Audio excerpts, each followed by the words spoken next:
to Storebrand's Capital Markets Day. We have really been looking forward to this. It's great to see so many of you here at our headquarters, and a warm welcome to everyone following us on stream. While today's presentation are led by us in the executive management team, the true force behind our ability to deliver on our ambitions lies in the collective expertise, commitment, and passion within all of us who work at Storebrand. And what unites us across businesses, national borders, is our core, the essence of who we are and aspire to be for our customers, our employees, shareholders, and the world around us. We are in business to create a brighter future. This shared purpose is what fuels our long-term value creation and enables us to adapt, grow, and lead by integrity. We know that purpose-driven organizations grow faster, are more adaptable, and create greater value. And at Storebrand, we don't just believe in our mission, we invest in it. The majority of my 2,500 colleagues are shareholders in Storebrand, a clear signal that we are deeply committed to the long-term success of this company and what unites us, creating a brighter future. We have an exciting agenda ahead of us today, and let me lead you through it. First, our CEO, Odd Arild Grefstad, will take the stage to present the group strategy, the direction that will guide us into the future. Then, members of the executive management team will share insights on 3 key areas: savings, insurance, and guaranteed products. These presentations will follow the same structure that you recognize from our financial reporting. And finally, our CFO, Kjetil Krøkje, will summarize what all this means in terms of financial ambitions and capital allocation. And we'll wrap it up with a Q&A session, giving you the chance to ask questions. So, let's get started. And let me introduce on the stage our CEO, Odd Arild.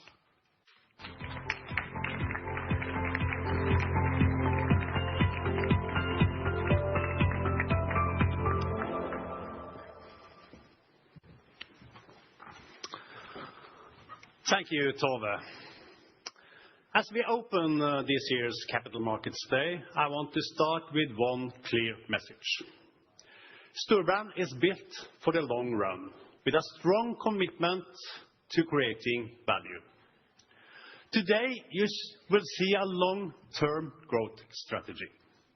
A strategy that positions Storebrand for success the next decade.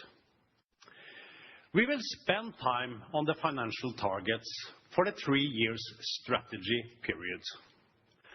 But just as important is the bigger picture. The future-focused Nordic savings and insurance group we are building. Let's now look at how far we have come. Storebrand has reinvented itself many times.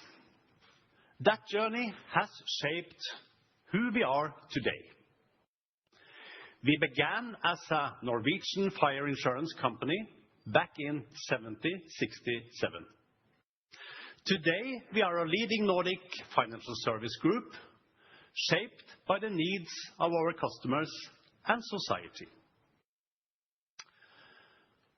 Since 2012, we have followed a strategy to grow our savings and insurance operations, and the impact shows. Back in 2012, Guaranteed made up almost 2/3 of our results. Today, savings and insurance are roughly 2/3 of the earnings. This is driven by a 5-fold increase in these areas. The shift has made expected earnings more resilient, with a greater share from long-term savings and short-tailed risk. And this lays the foundation for the momentum we are now seeing. We hold leading positions in unit-linked and asset management, two areas supported by long-term growth drivers. And we are increasing our market share in Norwegian insurance and retail banking. As a result of this growth, group profit has exceeded the 5 billion ambition from the Capital Markets Day back in 2023. Return on equity is well ahead of our target of 14%. And we expect dividends to increase to about 5.4 kroner per share this year. This represents a 15% annual growth the last years. And for the third year in a row, we are doing a 1.5 billion of share buybacks. Over the past decade, we have transformed the company. We now have a resilient balance sheet and more room to distribute capital. And we enter the next decade from the strongest position in our history. With that in mind, let me turn to our strategy and to our ambitions for the years ahead. As we look ahead, I will start with the external forces impacting our business. Then I will move to our group strategy. I will focus on the strategic enablers and the synergies across the group. And last, I will explain what this means for value creation and financial targets. But let me begin with the Nordic macro backdrop. The Nordic region remains highly attractive for long-term savings and insurance. Public finances are in good shape, and the region has solid fiscal headroom compared to other markets. This allows for stable frameworks for pensions and long-term savings at a time when other countries face tight budgets and higher taxes. The Nordics are also known for stability, high income, and high trust. This makes the region one of the most predictable long-term savings markets in the world. Norway's policy rate remains at a high level. Digitalization is advanced and customer adoption is fast. For long-duration business like Storebrand, this environment is a clear advantage. At the same time, megatrends are changing our markets and customer expectations. AI is set to benefit financial services more than most sectors. Storebrand is digital, rich in data, and process-driven. We are well placed to benefit. The demographic landscape is changing. An increasing number of people is growing older. In addition, financial responsibility is moving from the state and collective providers to the individual. The result of these trends is increasing the need for long-term savings. These megatrends create exciting opportunities, and Storebrand has a unique starting point to take advantage of these trends. This brings me to how we are positioning the company to do exactly that. As many of you are familiar with, our strategy focuses on scaling our capital-light front book business. This strategy is anchored in three commercial positions. One, to be a leading provider of occupational pension in Norway and Sweden. Two, to be a Nordic powerhouse in asset management. And three, to be a challenger in the financial retail market in Norway. This strategy is powered by three strategic enablers: people first, leadership in sustainability, and digital frontrunner. We also benefit from strong group synergies in revenue, cost, and capital. I'll talk about these synergies in a moment, but first I will take you through the enablers.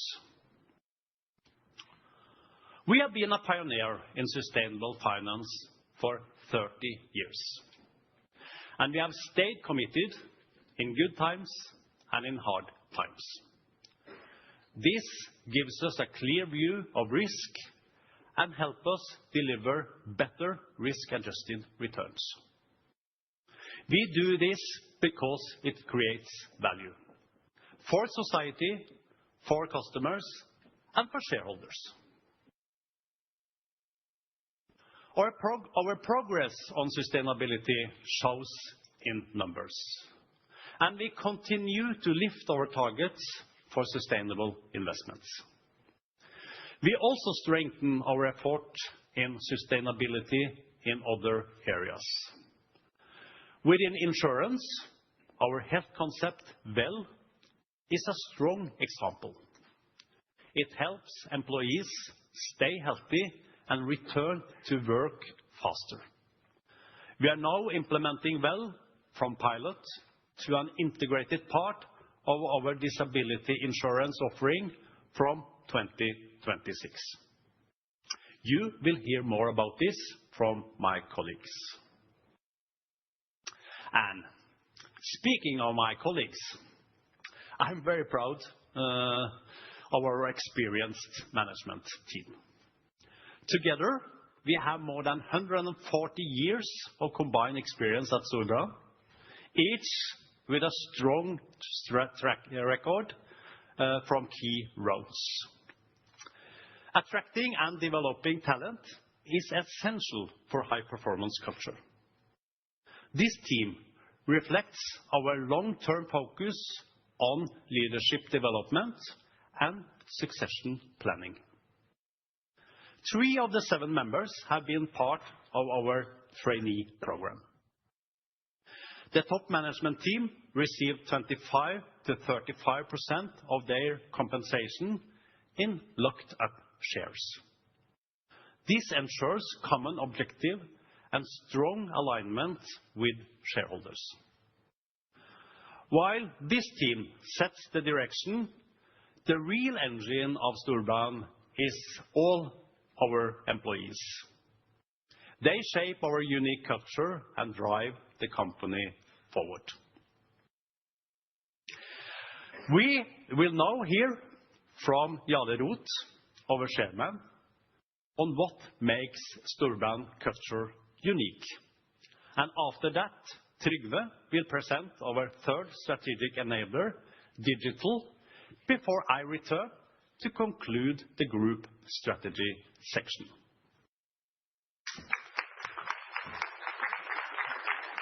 Thank you.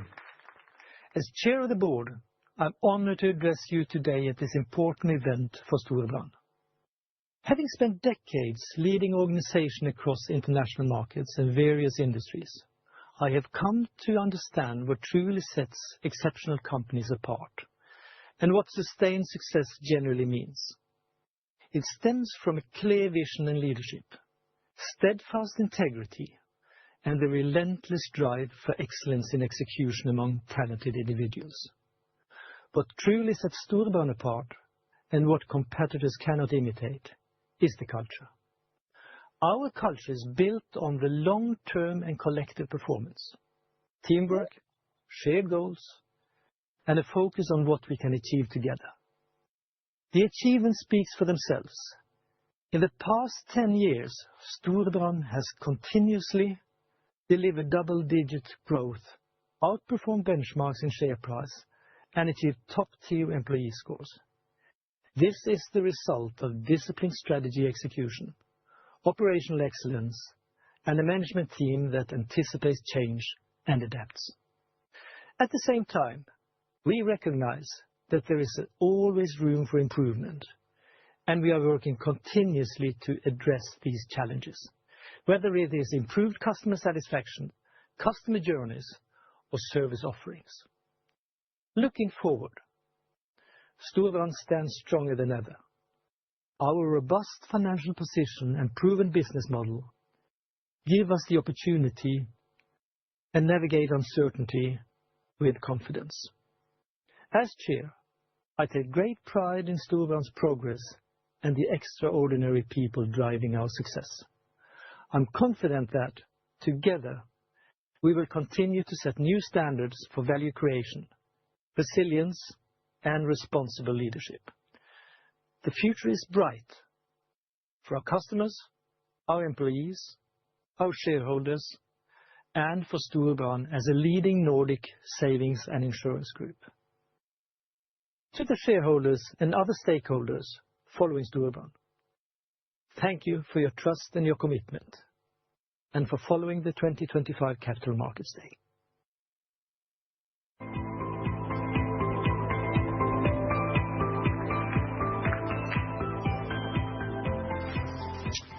A clear message there from our chairman. And if culture is at the core of Storebrand, digital is our engine. Technology forms the backbone of financial services and is a key enabler in Storebrand's strategy. As a company, we already operate in a branchless and technology-driven world. Our ability to lead digitally is critical for driving growth and creating long-term value. In recent years, we have transformed from a traditional infrastructure and siloed operations to a modern platform and a business-focused digital organization. We have invested purposefully in modern technology, digital competency, automation, and AI to accelerate our digital journey.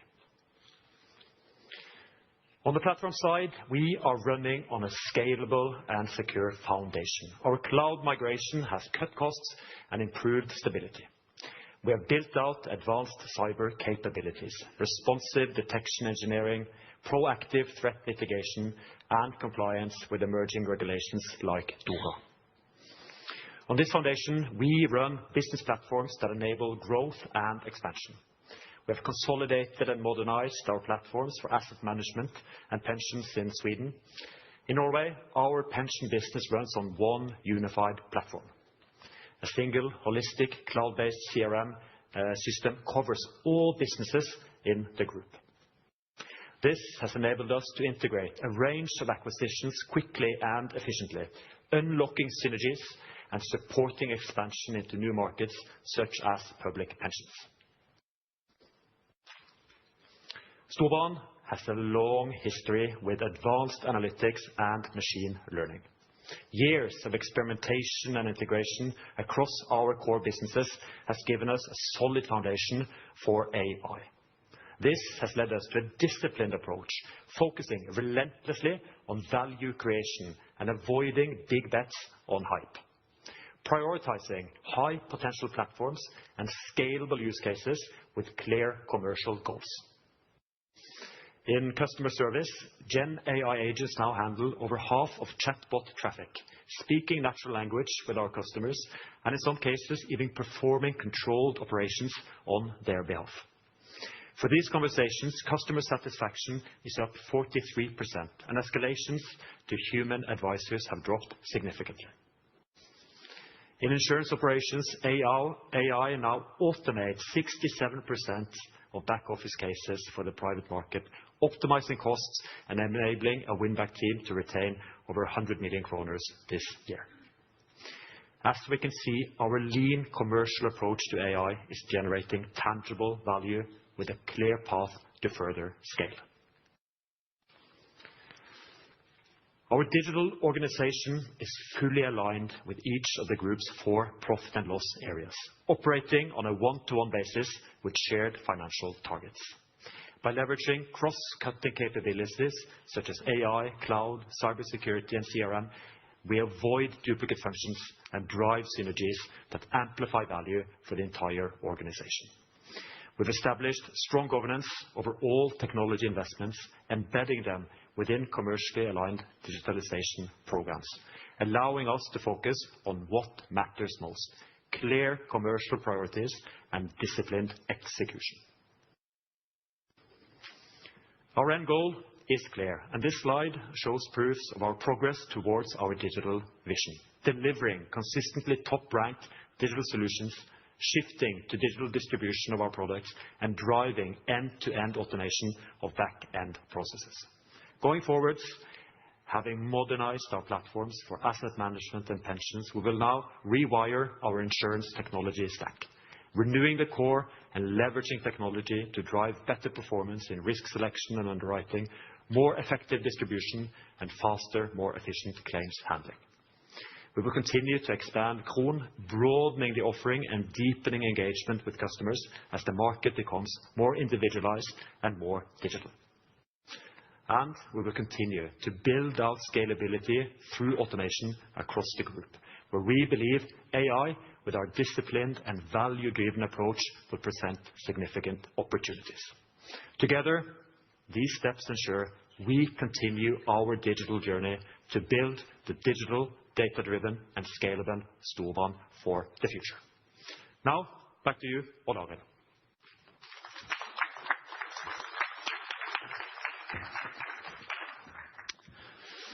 Thank you, Trygve.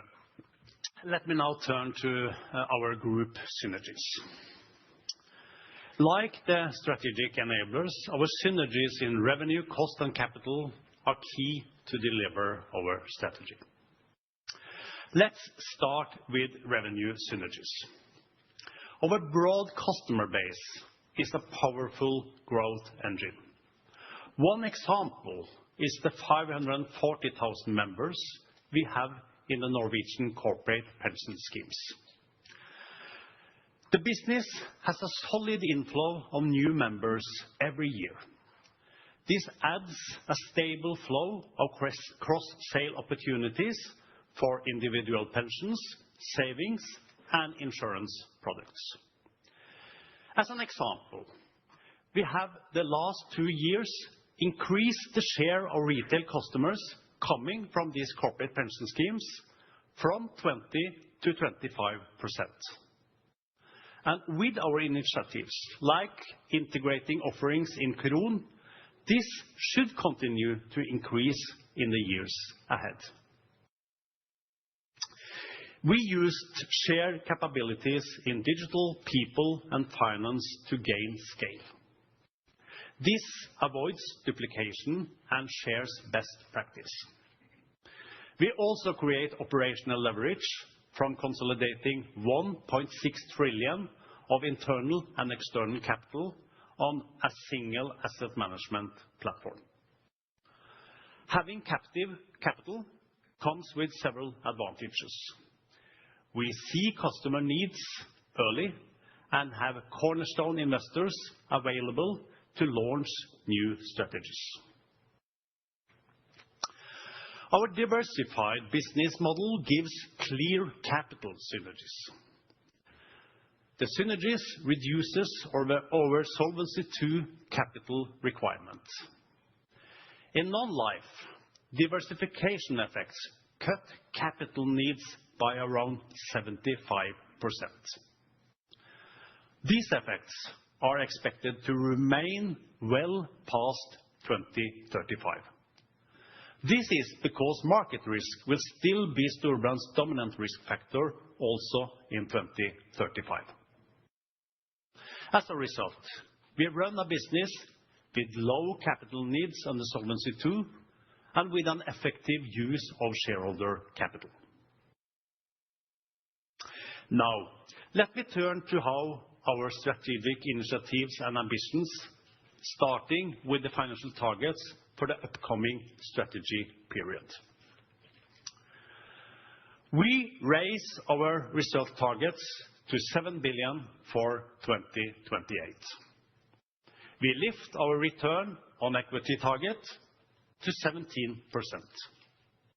We aim to achieve double-digit dividend growth, starting with roughly 15% uplift for the current year. We stick to our long-term share buyback commitment and today announce our intention of executing 2 billion in 2026. While we raise our ambitions for returns and shareholder distribution towards 2028, we remain just as focused on long-term growth over the next decade. I want to highlight three very important areas to achieve this. Let me start with retail savings. In 2023, we acquired the savings platform Kron. It is now fully integrated with pensions and Storebrand funds on the platform. Kron has become one of our fastest growing areas with highest customer satisfaction in the market. Now we want to make Kron our full retail savings platform with more functionality and market-leading customer engagement. The second area is insurance. We are investing in better technology, stronger distribution, and best practice pricing and underwriting teams. This will support profitable growth and strengthen quality and customer satisfaction. The third area is our unit-linked and asset management. We are working to increase scalability in these businesses. In asset management, we will make better use of our platform and significantly improve cost income the next years. Now, let us explore what this implies for Storebrand over the next 10 years. Storebrand is present in savings markets that are growing structurally faster than inflation. And on top of that, we see increasing market share in retail, banking, and insurance. And we have several growth initiatives built from our core. This gives solid earnings growth potential well past 2028. And with the ongoing buyback program, growth per share will be even higher. As these initiatives unfold, we expect a future Storebrand with a larger share of earnings from insurance and retail. And let me finish with one very important point. Storebrand offers a unique combination that few others can match. We have high growth, increasing return on capital, and attractive yield. I will now hand over to my colleagues who will take you through Storebrand in line with our external reporting format, starting with the leaders within our savings business. And first up is Jan Erik, the CEO of Storebrand Asset Management.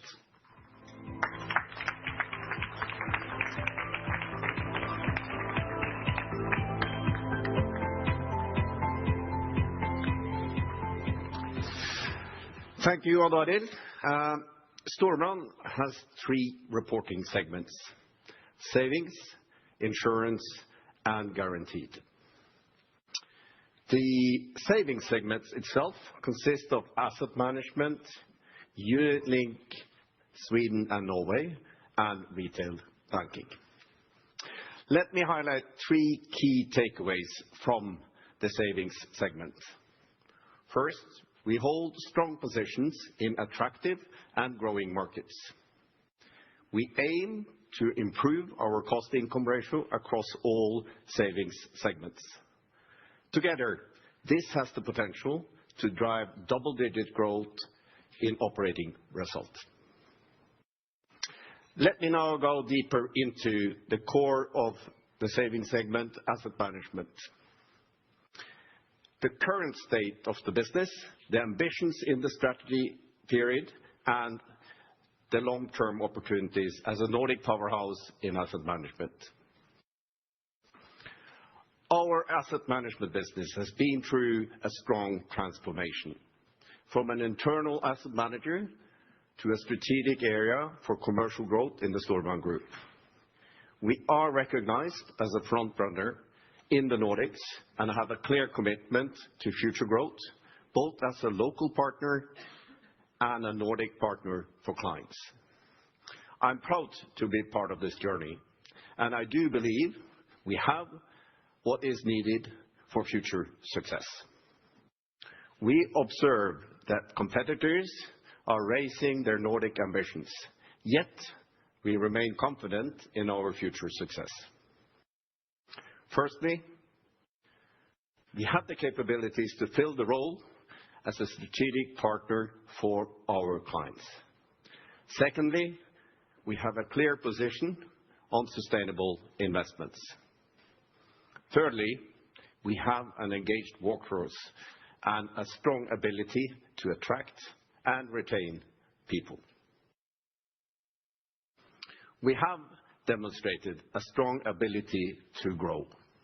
Since 2015, we have grown our assets under management 3 times, and we now manage 1.6 trillion. We have grown the non-captive part of the business almost 6 times.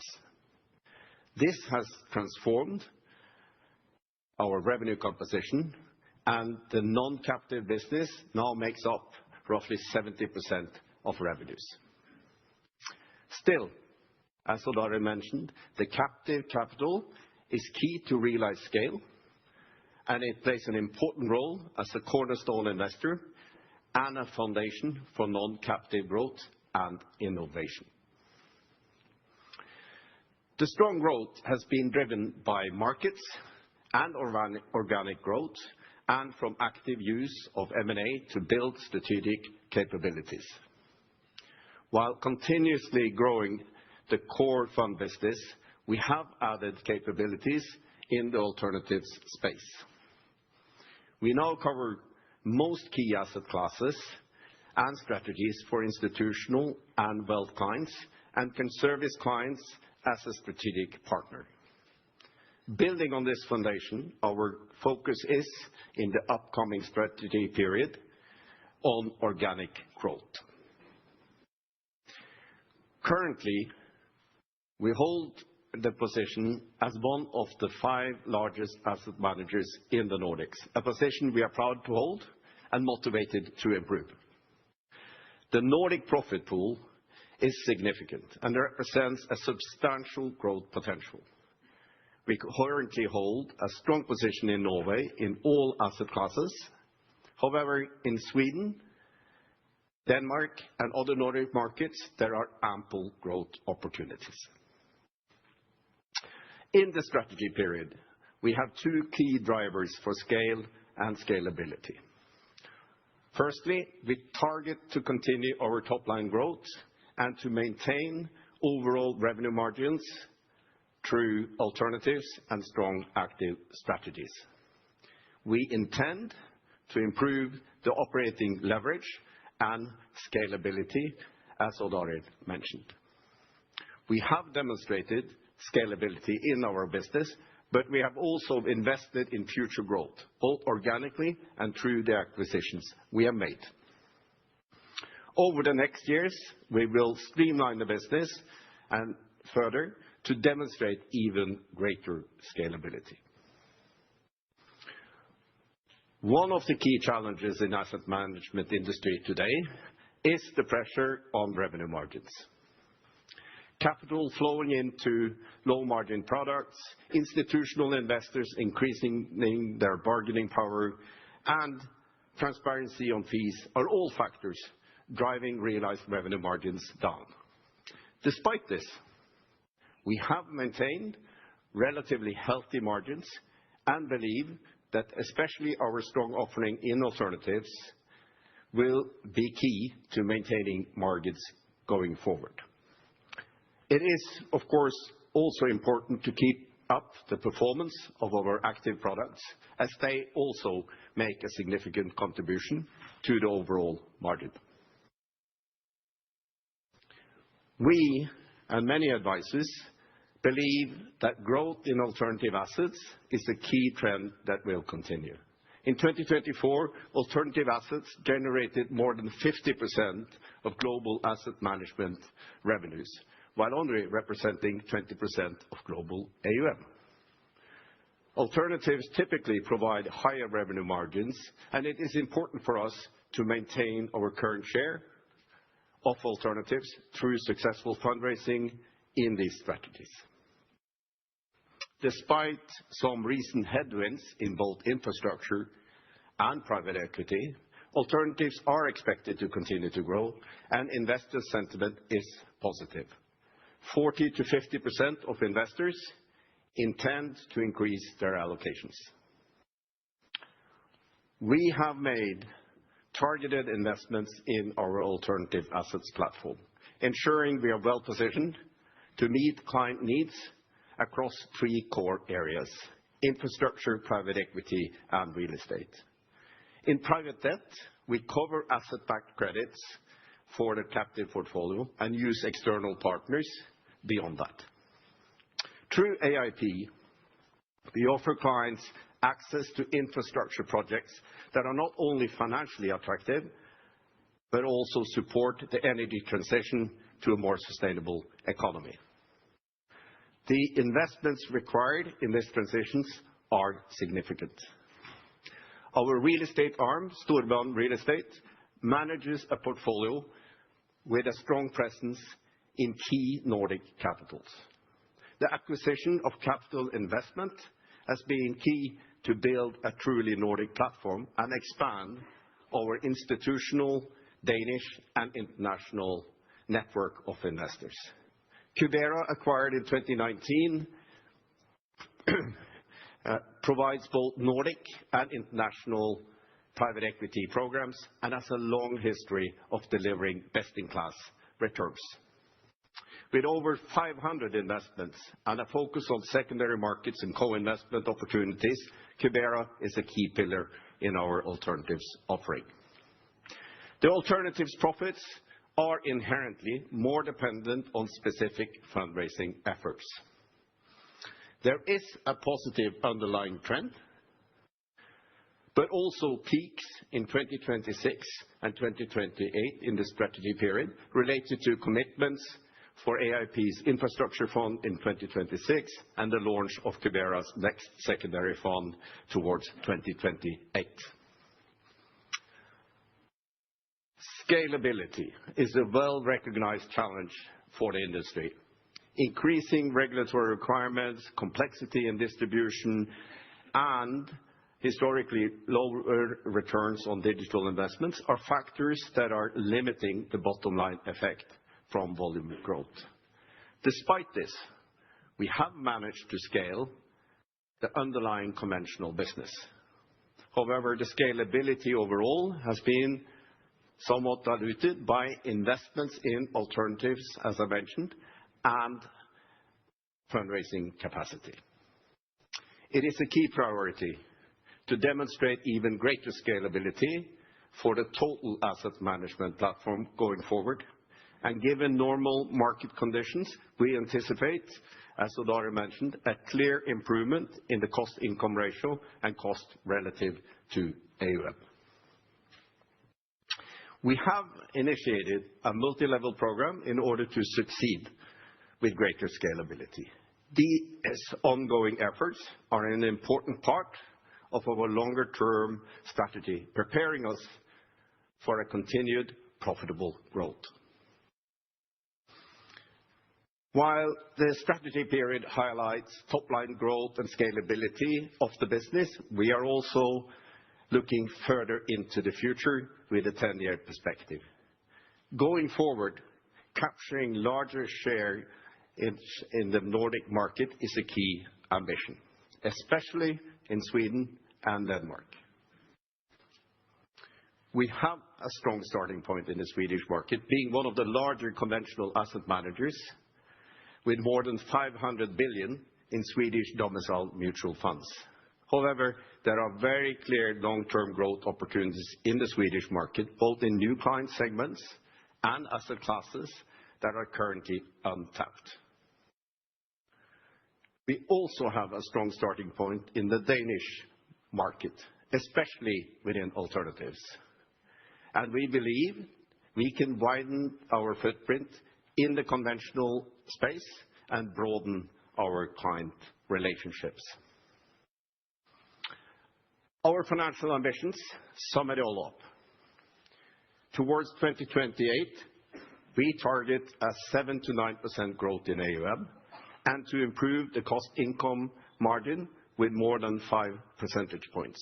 This lends itself to a strong double-digit growth in operating result. I hope this was informative, and I will now hand it over to the head of the Swedish unit-linked business, Jenny.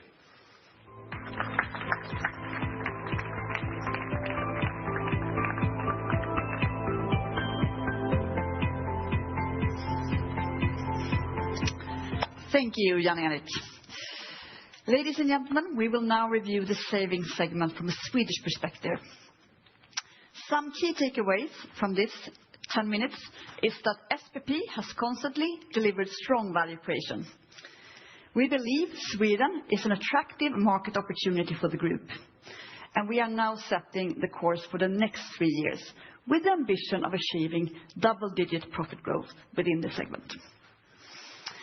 First, a short introduction and setting the scene. SPP, as many of you know, is a Swedish life and pension company, a platform part of the Storebrand Group since 2007. Our core focus is on pension and long-term savings, primarily through unit-linked insurance, complemented by additional products for employers and their employees. We have a multi-channel distribution strategy with strong partner integration abilities, alongside with a high ambitions as a digital frontrunner. Our business is founded on strong group synergies. Most of our pension products based on our in-house asset management, well recognized for robust return and sustainable brand.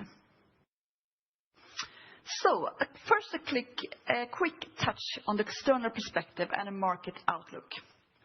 The Swedish life and pension market has demonstrated sustained double-digit compound annual growth, a trajectory we anticipate will persist. Structural market expansion is driven by demographic shifts, regulatory reforms, and an increased demand for private pension solutions. People are expected to work longer, increase to private savings, and also now have greater flexibility in pension withdrawal planning due to new regulations. The Swedish market, with a total addressable size larger than the rest of the Nordic combined, offers compelling growth prospects and expansion opportunities. So we believe the market is attractive. Then an internal perspective, reflecting on our own progress in this market. We have demonstrated robust double-digit premium growth and positive net flows. We have maintained a strong focus on operational efficiency and scalable growth, which will continue onwards to respond to market margin pressure. Over the past decade, asset under management have doubled, while total cost levels have decreased. Looking closer on cost, we can split them into operational cost and acquisition cost. Operational cost is linked to running the business, and as you can see here on the right, the cost in relation to asset under management have more than halved during this period. On acquisition cost, growth in premium income has been achieved at significantly lower cost levels, thanks to more efficiency both for external distribution partners and more efficient internal sales channels. Our scalable platform will continue to be a key driver of efficiency improvements. Over the time, our portfolio has also shifted. The legacy book with high guarantees has declined, replaced by capital light front book. Today, the total portfolio consists of more than 80% of capital-light front book business. This shift has enabled us to upstream capital to the group. Since 2015, the entire annual result has been distributed with additional capital release paid out. So the acquisition of SPP back in 2007 has been an attractive asset from a group perspective. We have benefited from and contributed to strong group synergies.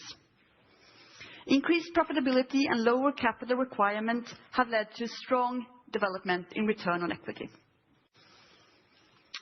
So to summarize where we come from, we have delivered scalable growth. We have increased operational efficiency and increased profitability.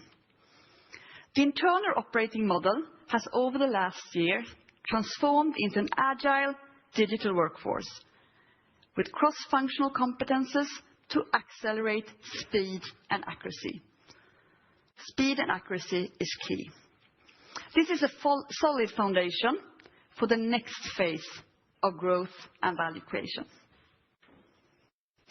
So our objectives onwards then, focusing on maintaining our existing business while laying the groundwork for further deliveries of profitable growth. We are evolving from a niche unit-linked position in Sweden with new capacity to expand and increase addressable market within the life and pension space. This means that we will maintain core business qualities but add savings product capabilities to address additional segments' needs of long-term savings. So looking then towards the strategy period ahead of us, we are charting a new course to expand our life and pension footprints in Sweden. We have set clear ambitions, and this journey has already underway. It's building on the objectives articulated at the previous Capital Markets Day. We will accelerate from 3 strategic pillars. One is leveraging a strong market position, including strengthened distribution capacity. We will expand value proposition to address targeted segments' need, and of course, continue managing cost and operational excellence to sustain created value. Clear commercial initiatives underpin the strategic pillars, and I would like to highlight a few examples for you. This will pave the way forward, and one of them is that we have significantly increased brand awareness and preferences, driving progress in key segments during the last year. This will fuel our conversion ability onwards.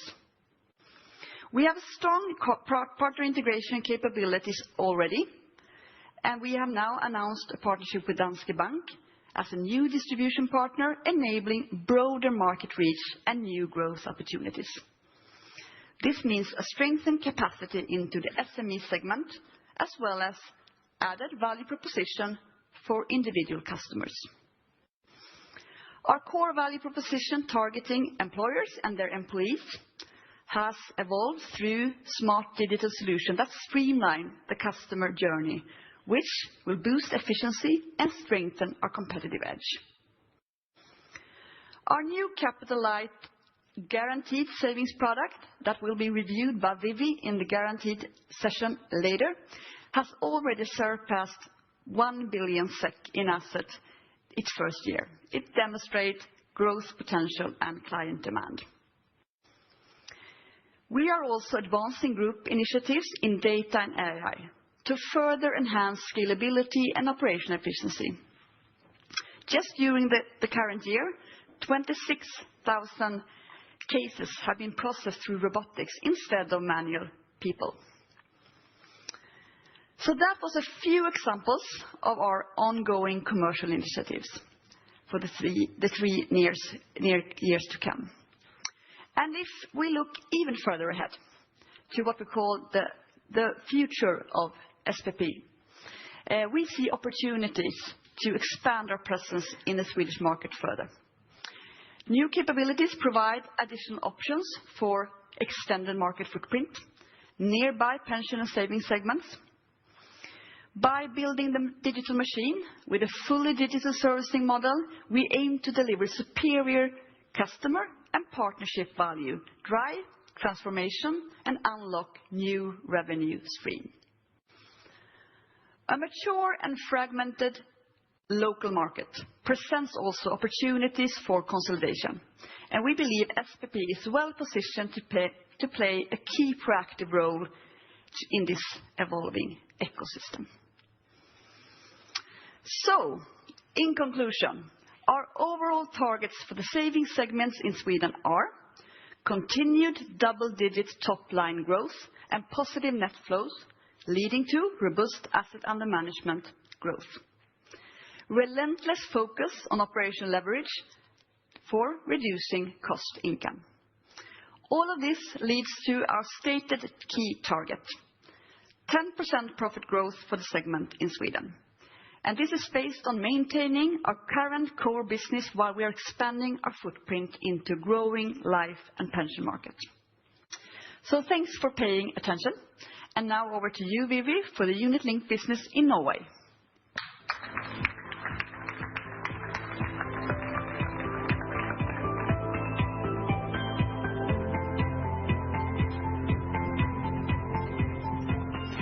Thank you, Jenny.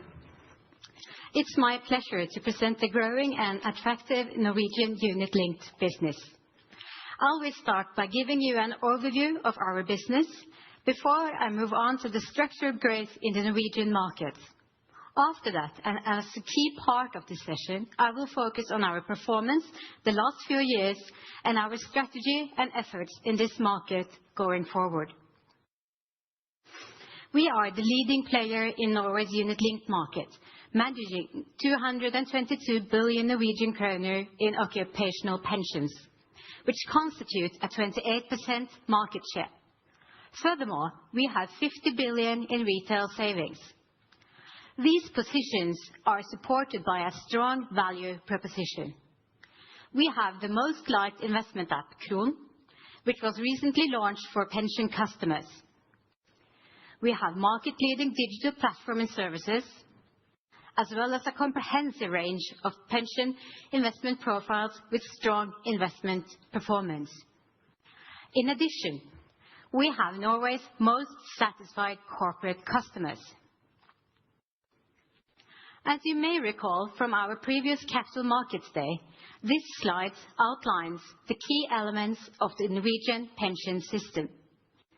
The occupational market consists of 3 distinct segments and product types, amounting to nearly 2.5 trillion in total. In the following section, I will focus on the strategically important private sector defined contribution market, the upper part of this overview. Later, in the guaranteed session, we will revisit the defined benefit and public sector pension segments.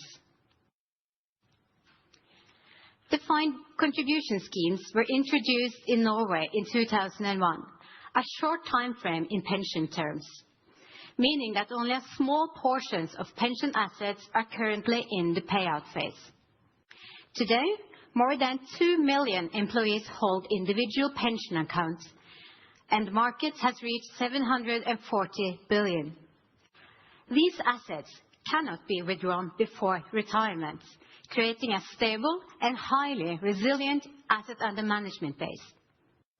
We expect annual contributions to exceed pension payments in about 20 years going forward.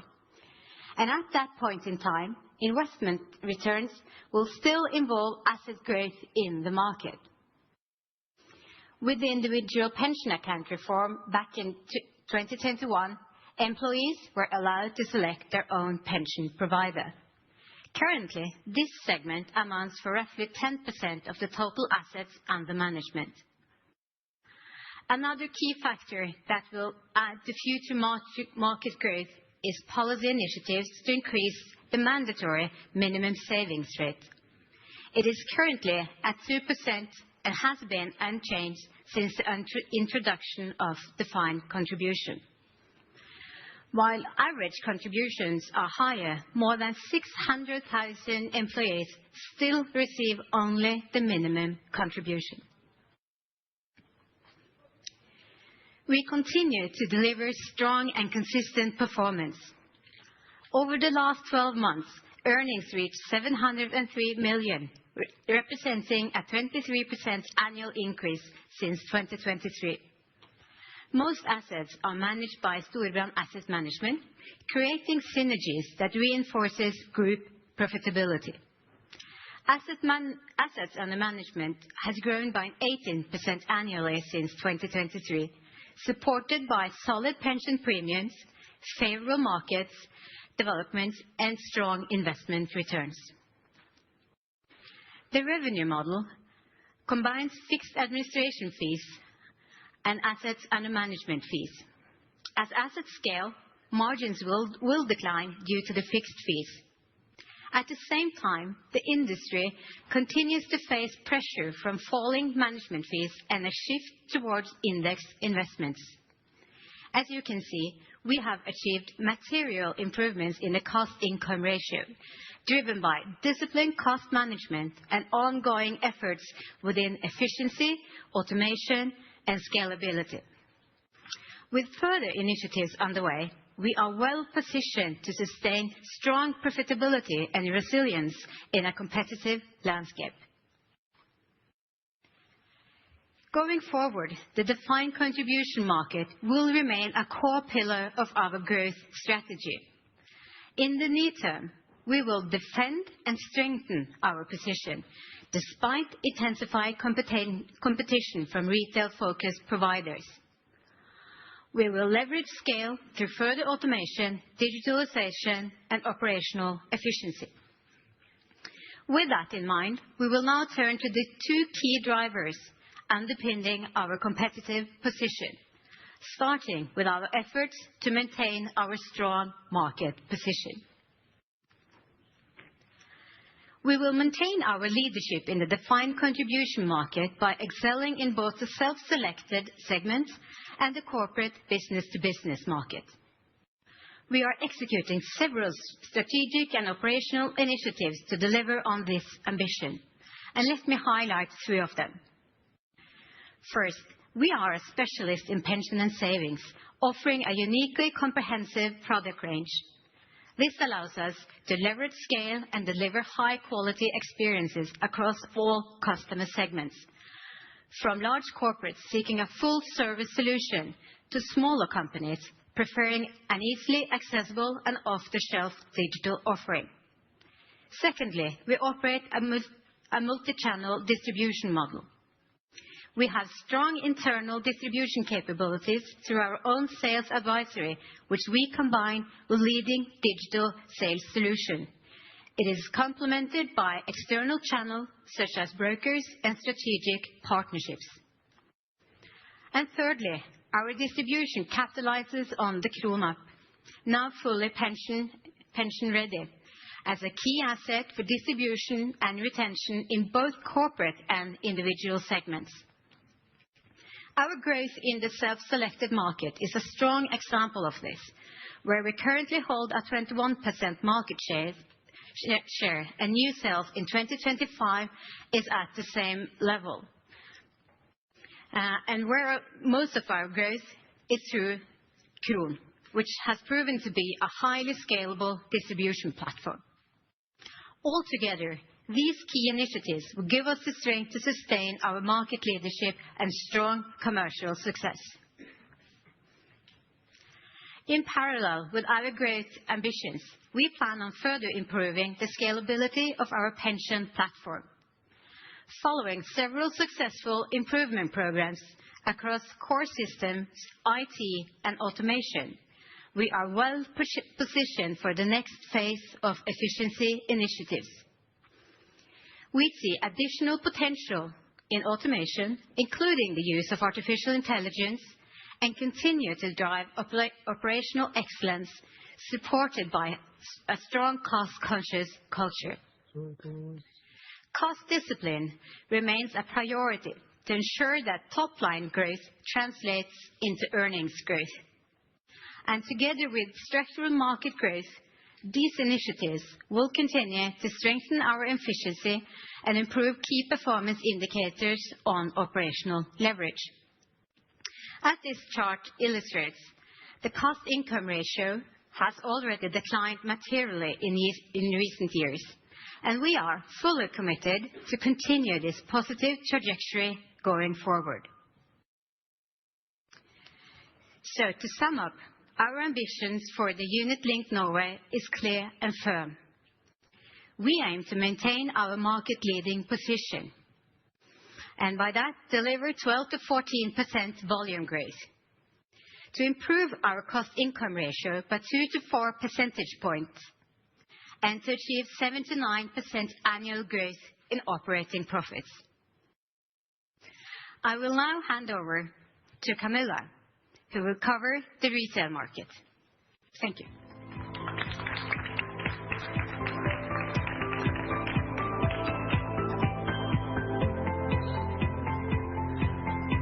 Thank you, Vivi. I will then sum up this part of the savings segment, and I will cover the results for the banking and retail savings now. Storebrand Bank has become a significant challenger in the Norwegian market. And over the past years, we've strengthened our position across mortgages, deposits, and savings. The mortgage market share has increased from just above 2% to roughly 3%, supported by volume growth and improved profitability. Through the integration of Kron, we now combine a fully digital bank with Norway's leading digital savings platform.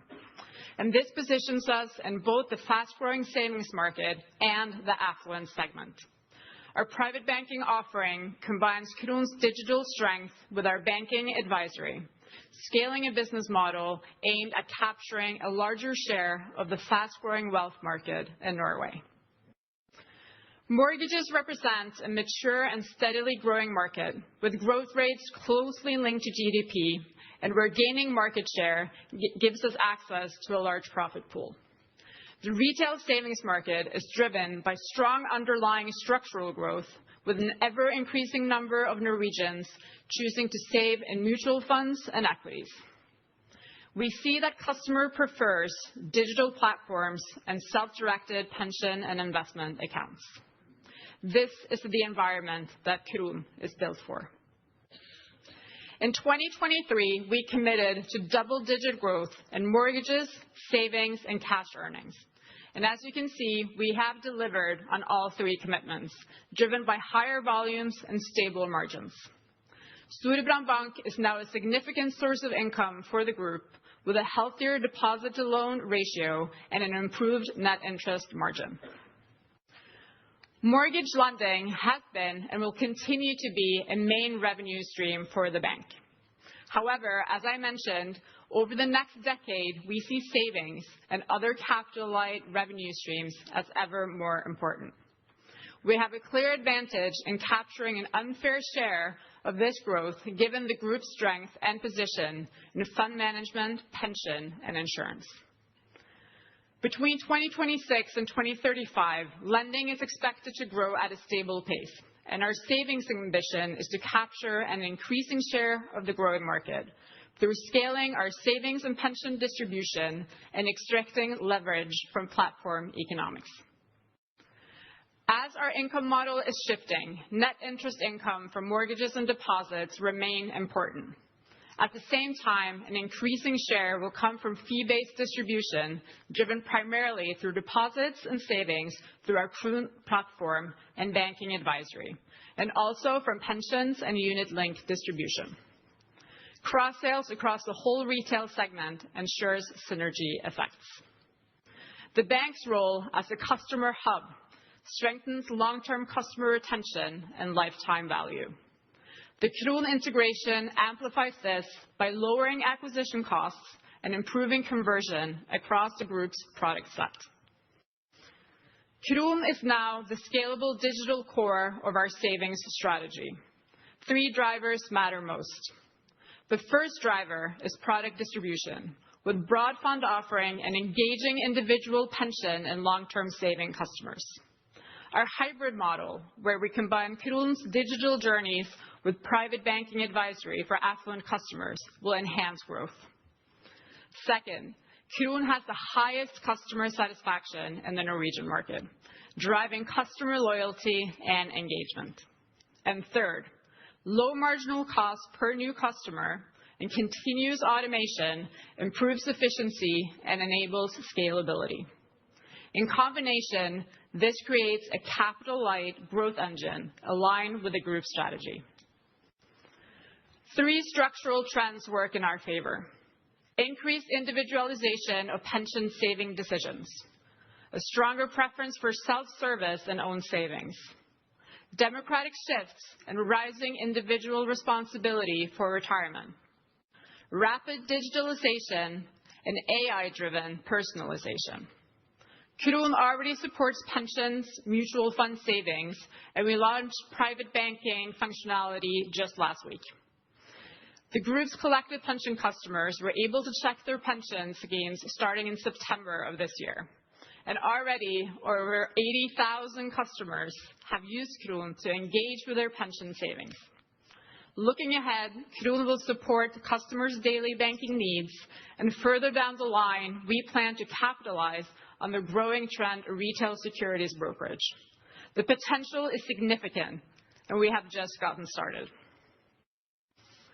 And with that, I'd like to summarize our ambitions across the entire savings segment for the group. Within asset management and the unit-linked segments, we aim to deliver double-digit growth in operating profits driven by strong volume growth and improving cost-income ratio. Within retail banking and savings, we are further strengthening our position as one of the leading asset managers in the Nordics and shifting from building scale to extracting value in the retail banking segment. Our retail mortgage portfolio will continue to grow at a stable rate, supported by a strengthening deposit base. We now have meaningful scale in mortgages, deposits, and savings. Kron gives Storebrand a clear structural advantage and differentiates us in a rapidly changing market. This positions us well to capture growth in the digital savings segment going forward. We will now have a 10-minute break before we return to the insurance segment. Thank you.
Det kan være vanskelig å snakke med noen om at man ikke har det bra. Da jeg jobbet som fastlege, sendte jeg nok mange med vondt i ryggen til fysioterapeut, men som egentlig skulle vært hos psykolog. Muskel-skjelettplager og psykiske lidelser er de vanligste årsakene til at flere og flere her i landet blir uføre. Og felles for disse plagene er at de går litt hånd i hånd, og at de utvikler seg over tid. Og da kan det være godt å vite at utviklingen kan begrenses om man kommer tidlig nok inn med riktig hjelp.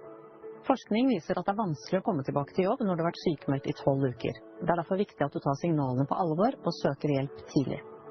I Storebrand ASA jobber vi med forebygging av langtidsfravær og uførhet. Ofte er plagene sammensatte, og vi fokuserer på tidlig innsats og tilbyr skreddersydd hjelp. Vi ser på nettopp hva du trenger for å returnere til arbeid. Dette kan være psykolog, legespesialist, fysioterapeut eller økonomisk rådgiver. Ofte er det nødvendig med en kombinasjon, for målet er ikke alltid å bli helt frisk, men å øke arbeidsevnen og dermed livskvaliteten. Vi har gjennomført flere piloter de siste årene og hjulpet mange tilbake til jobb. Vi vet at tidlig innsats og riktig hjelp er helt avgjørende for å lykkes med jobbretur. I tillegg er tett og personlig oppfølging veldig viktig når man er i en sårbar situasjon. Og det har vi fokus på i Storebrand ASA. Vi vet at arbeidsdeltakelse er den aller viktigste faktoren for god helse.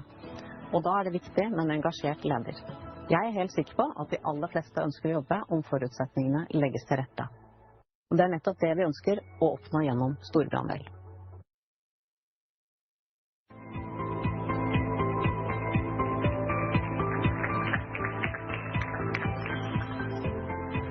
Welcome back.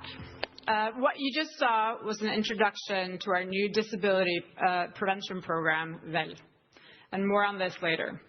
So now let's move on to the insurance segment. The insurance business is presented in line with the external reporting format, divided into corporate insurance and retail insurance. I will start with a brief overview of the entire segment, then move on to corporate insurance, and finally wrap up with a more in-depth view on retail. Storebrand's insurance business has become a sizable, diversified part of the group. Premiums passed 10 billion in Q3 this year, up about 20% year on year, driven by both price and volume growth across the segments. Growth is supported by a broad distribution model, strong partnerships, and solid in-house competencies. In the retail market, our Norwegian footprint keeps expanding, now at 7.7% market share and 350,000 customers. In the corporate segment, we hold a strong position in pension-related disability and are scaling our P&C offering, currently at roughly 2% of the market. The insurance portfolio has both grown significantly and undergone a shift in segment composition in the past 8 years. The mix has shifted from about 55 to 45% respectively corporate retail to 42-58% today, with retail taking the larger role. Storebrand has executed a clear turnaround in the insurance segment after a couple of challenging years. We are currently at 92% combined ratio as promised, while growing both market share in both retail and corporate segments. We are therefore on track to meet our 2025 combined ratio target, and we have exceeded our growth plans.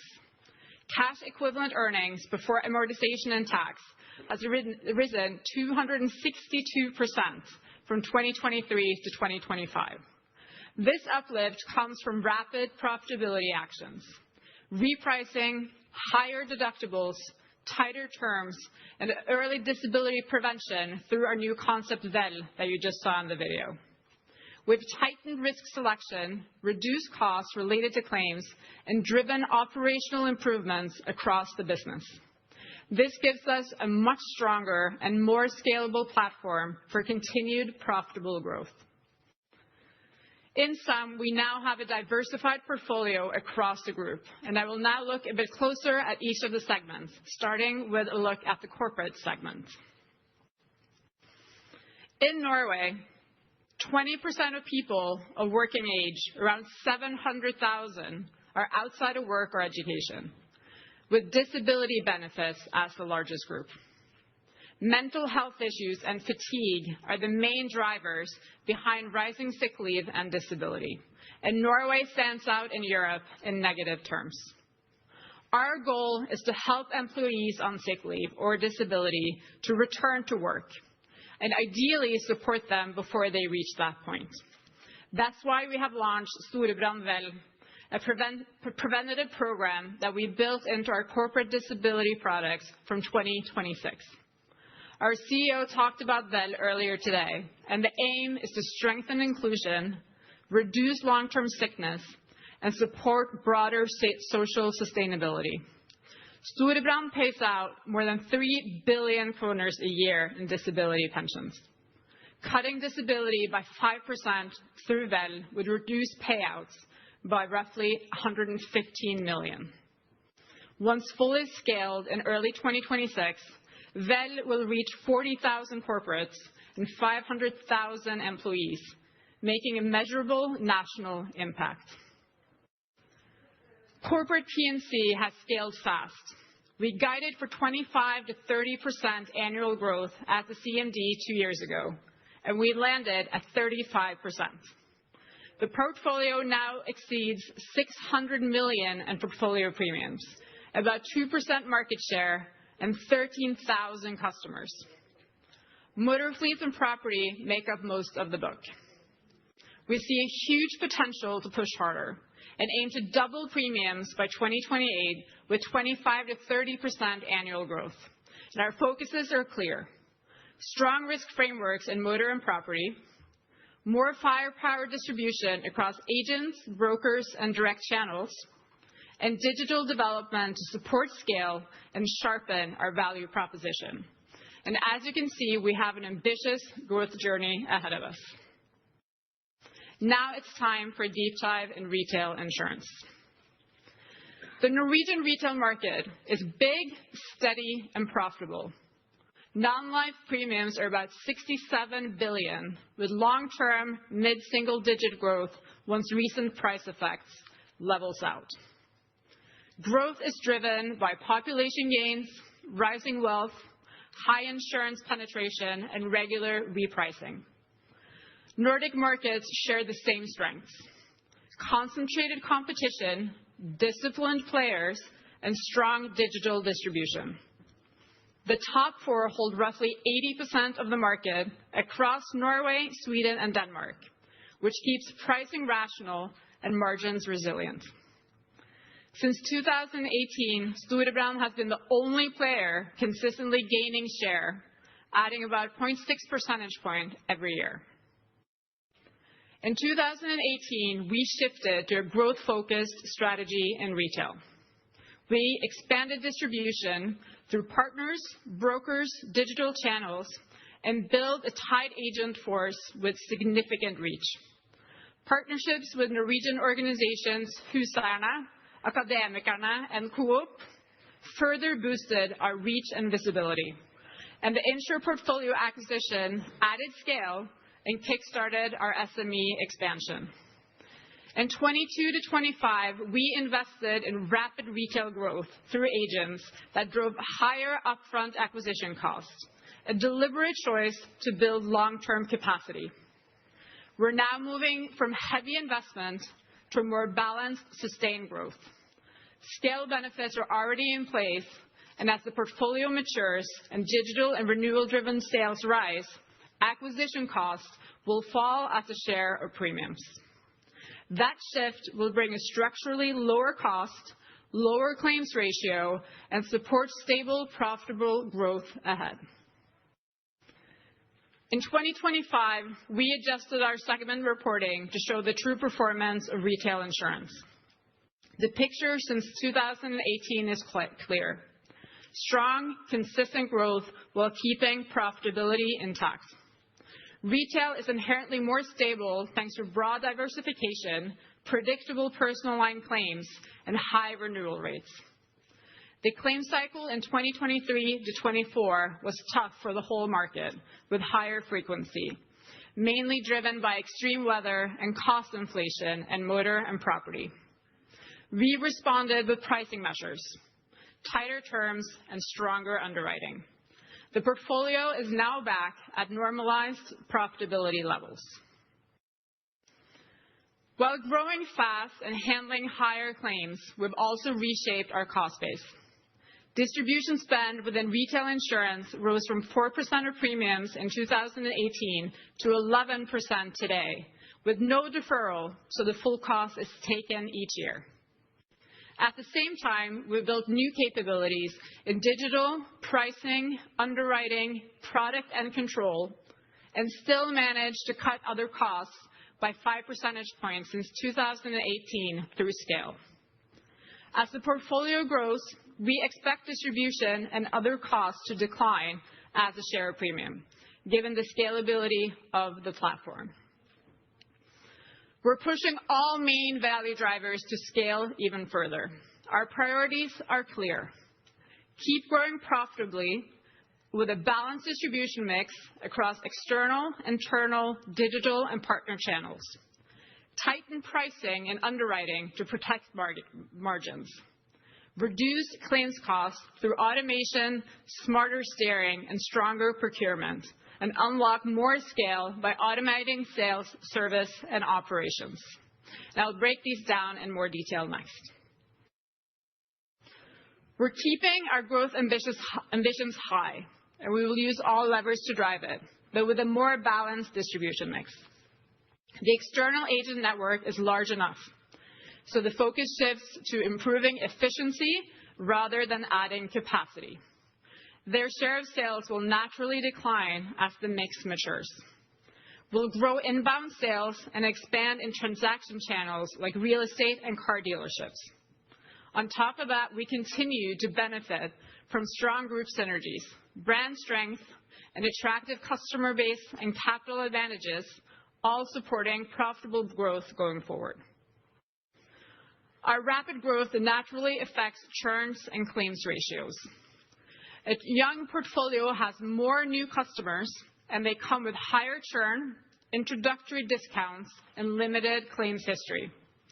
The mature part of the book already performs at our long-term targets.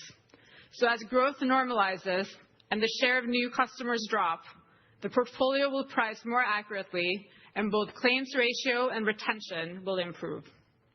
In our pricing and underwriting, we've implemented differentiated tariffs that lift margins without losing our best customers.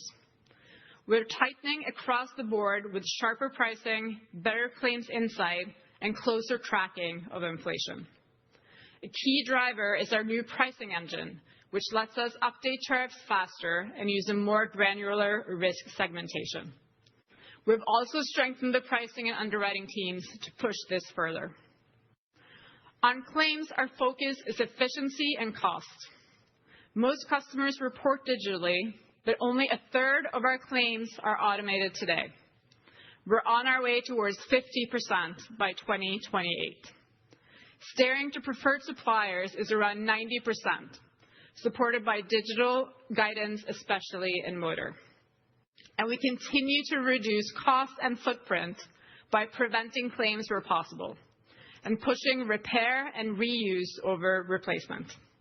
And together, these enablers drive a steadily improving claims ratio going forward. Moving on to the cost ratio.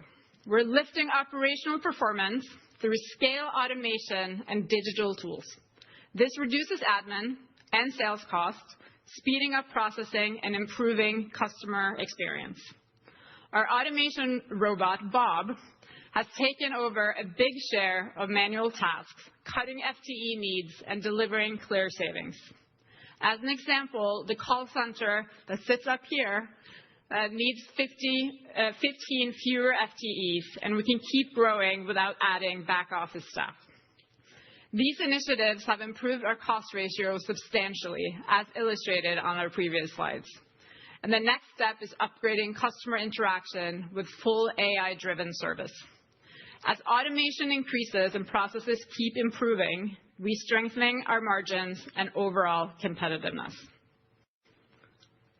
To summarize the ambitions for the insurance segment as a whole going forward, we are targeting sustained double-digit growth of more than 10% annually.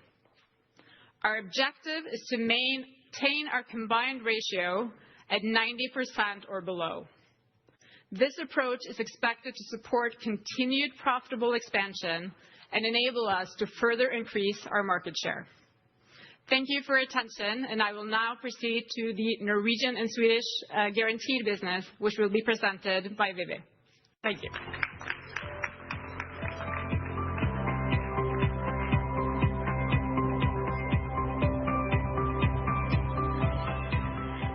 Thank you, Camilla, and it's great to be back on the stage again. It's my pleasure to present the guaranteed segment. There are three key takeaways from our plans going forward. First, closed book portfolio remains profitable with an expected increase in profit sharing. Second, we are pursuing new guaranteed business opportunities with significantly lower capital consumption. Third, we aim to further reduce capital intensity and improve return on equity. Let me now move to how we will succeed. Storebrand has a strong history in guaranteed pensions with a large footprint across Norway and Sweden. We serve more than 1.1 million individuals and manage over 300 billion kroner in reserves. This is a financially healthy market that contributes solidly to both our life company earnings and asset management profits. Our legacy guaranteed portfolio is largely closed for new sales. It is managed with strong discipline to protect shareholder equity and increase long-term value. At the same time, we are developing new guaranteed solutions with lower capital requirements than the closed book, allowing for profitable growth. We are operating in three segments of the guaranteed market, including defined benefits and paid-up policies in Norway and guaranteed products in Sweden.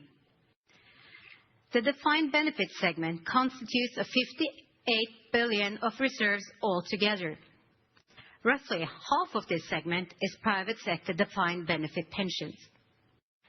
As most Norwegian corporations are now offering defined contributions, this part of the portfolio is in runoff.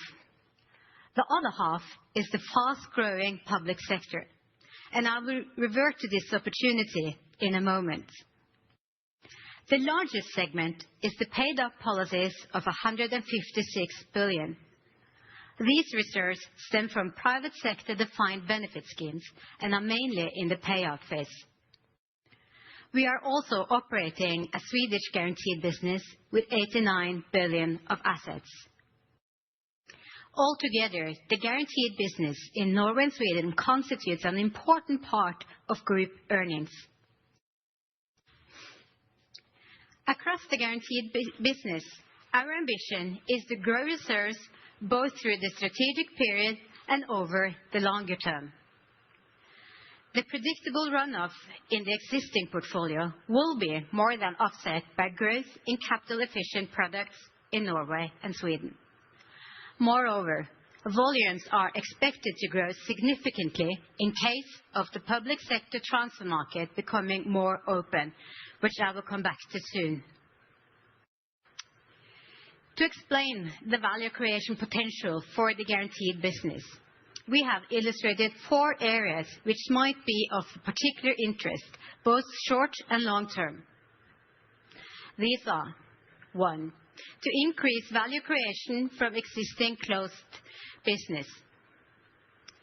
2, being the preferred manager of closed corporate pension funds. 3, to succeed as a challenger in the public sector. And 4, growing capital-light guaranteed savings in Sweden. The existing guaranteed business has generated results for many years and increasingly over the past years through profit sharing. A modest decline in operating results going forward is likely to be more than offset by increasing profit sharing from the Norwegian paid-up portfolio. This means that results will increase for the strategy period in normalized markets. In Norway, many companies still operate closed pension funds, dating back to when guaranteed pensions were mandatory. These funds hold roughly 270 billion in reserves. Companies are now facing challenges as assets decline, while regulatory and operational complexity remains high. Consequently, several corporates are divesting these funds to free up regulatory capital and remove guaranteed liabilities from their balance sheets. We have a strong track record as a partner in these transactions, having transferred 8 billion of pension funds on capital-efficient terms. To further support our growth ambitions, we see the public occupational pension market as an attractive opportunity. This includes extending our corporate pension offering to public sector customers and to increase cross-sales into the retail market, as well as adding assets under management to Storebrand Asset Management. The public sector represents a total addressable market of 1,000 billion. It is large, it is profitable, and it's a growing market, and it's currently dominated by a single provider. This is because tender processes are not yet perceived as mandatory, resulting in a transfer market far from its full potential. We believe in an opening of the market over time. This could be accelerated if the EFTA surveillance authorities follow up their preliminary view that tender processes are mandatory. We have a strong track record in this market, having won the majority of tender offers to date. This success reflects our competitive pricing across several components, as well as our robust solutions and services. In addition, transferring public pension schemes to Storebrand provides an opportunity for municipalities to release tied-up capital to support their own budgets. Let me now move on to Sweden. The guaranteed segment in Sweden has been growing since launch of our new capital-light guarantee in 2023. This has driven positive developments in both premium income and transfer balances. The growth journey is still in its early stages, with significant potential to capture transfers from the large unit-linked market. Customers are responding well to our offering, brand positioning, and value propositioning, particularly those in our target segment, aged 55 and above. Growth in this market is especially attractive for Storebrand due to the combination of relatively low capital requirements, higher margins, and low churn. Our ambitions for the guaranteed market for the strategy period are threefold and as follows. First, increase the total asset under management from current levels. Our ambition is to more than offset the decline from the run-off business with new capital-light guaranteed business. Secondly, to increase the total results by 3-5% per year. And thirdly, to increase return on equity for the guaranteed portfolio to 8-10% from 2028. More I conclude, I want to add a particularly important effect on value creation. As the transition toward a more capital-light guaranteed portfolio progresses, capital will be released from the business, enabling additional cash upstreaming to our parent company. As a result, the actual cash flow generated from the guaranteed segment will significantly exceed its book results over the strategy period, strengthening the capital distribution capacity for the group. On that note, let me now hand over to our CFO, Kjetil, who will dive more into this and present our group's financial ambitions. Thank you for your attention.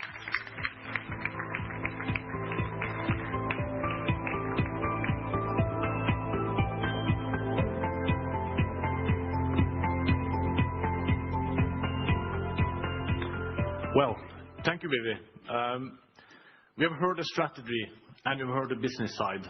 I now look forward to present our financial ambitions. We're looking 10 years into the future this Capital Markets Day, but let me also take the opportunity to look 10 years back in time. Storebrand has outperformed its relevant comparison benchmarks and delivered more than 20% annual return.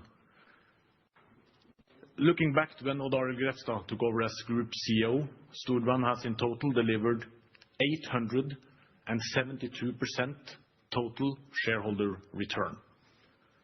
With the plan we present today, we believe that we are well positioned to create shareholder value also for the next decade. I'll spend most of my time today on two main messages. First, I want to show how our increasing results, combined with a strong balance sheet and increasing remittance, give a solid foundation for increased capital allocation to dividends, buybacks, and growth. Secondly, I want to show that the structural change in the business is not a 3-year horizon. Our ambition is that this will continue to play out over the next decade, meaning higher earnings per share growth than result growth, combined with a capital-light business with higher total return on equity over time. I'll start with the results, then the balance sheet and remittance, before we look at how it all plays together to increase capital allocation to shareholders and profitable growth over the short and the long term. Let us start with result generation. We have delivered on the growth and the margins we needed to reach our result target from the 2023 Capital Markets Day. And we have delivered on guided costs and the financial results. With this backdrop, I'm very happy to reaffirm that we are well underway to deliver above our 5 billion result target for 2025. We today announced a new target of delivering 7 billion in results before amortization in 2028. This implies an 8% to 10% annual result growth for the group. Let me just highlight that the numbers we present here today are based on our cash-based reporting, and factors outside our control, financial markets, regulatory environment, and other factors, will affect actual result generation going forward. And we also realize that 2028 is a bit out, so we plan to host a strategic update in 2026 or 2027 to present the progress towards the target, and especially if some factors outside of our control shifts significantly. Let's now dive deeper into the top line, costs, and financial results we need to achieve to end up at the 7 billion ambition. First, let me spend a couple of minutes on the volumes and margins that make up our top line. In unit-linked Norway, we have around 500 billion. We expect that to grow double-digit over the next 3 years, and the top-line margin to be in the area of 45 to 50 basis points. The reduced fee margins compared to current levels reflect a combination of fee pressure and, as Vivi said, the fact that some fixed per contract fee elements become a smaller part of the total as assets under management per contract grow. For the asset management segment, we expect that today's 1,500 billion will grow somewhere in the area of 7 to 9% annually, with a top-line income margin of 18 to 21 basis points. In the bank, 5%-10% growth annually, and 1.2 in net interest rate margin. For the insurance business, we're still expecting organic growth, both from pricing and market shares. The annual growth is expected to be 10% or above, with a combined ratio of 90% or below. Lastly, we expect the guaranteed business to be flattish in the period. Let me move on to the operational cost development. When it comes to cost, the most important thing is to manage cost for scalable growth and to do selective investments in certain growth areas. In the savings business, we will invest in a fully fledged retail savings platform and make Kron a full savings platform for the whole Norwegian market, whilst also working on measures to scale the business better in asset management. Taken together, we will have roughly 4% annual growth in cost in the savings segment and an improved cost income over the period. In insurance, we will improve the cost ratio, but the strong growth means that we need to scale up the business and invest in more digital core systems and streamline price and claims handling. In total, we expect around 8%-10% annual cost growth from this area, depending on the growth of the top line. The guaranteed is in runoff, and here we expect more inflation minus like cost development, and we need to work very hard to maintain the cost income in this segment.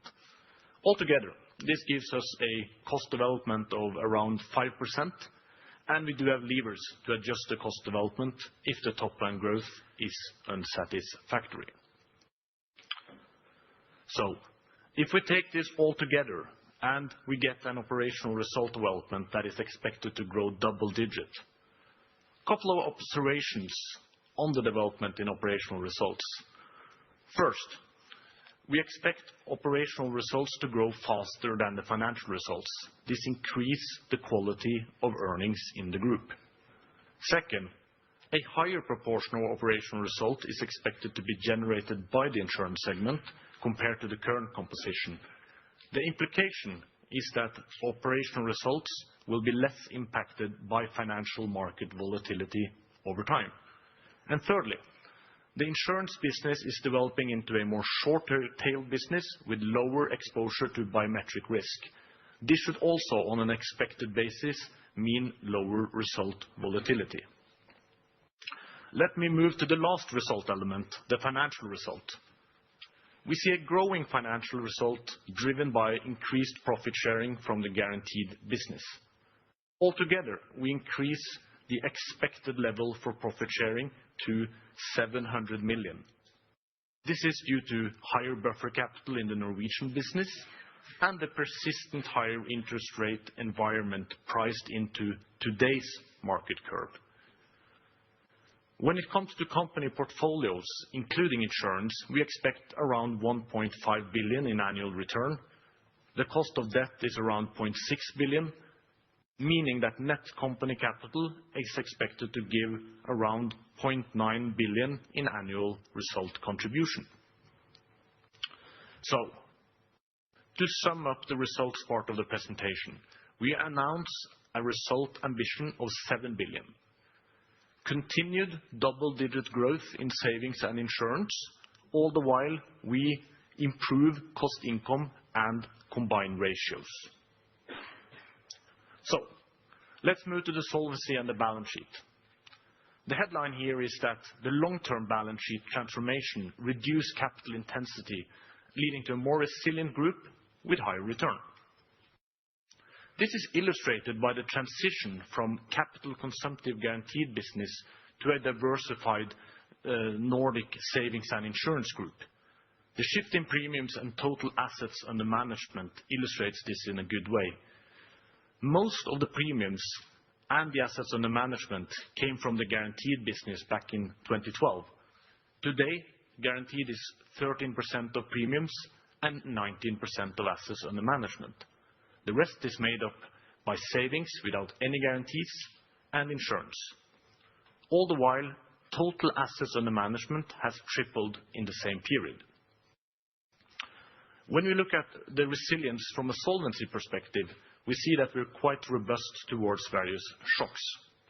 This is a reflection of closer matching of assets and liabilities, lower interest rate guarantees and higher buffers, and a more profitable group, also including the guaranteed back book.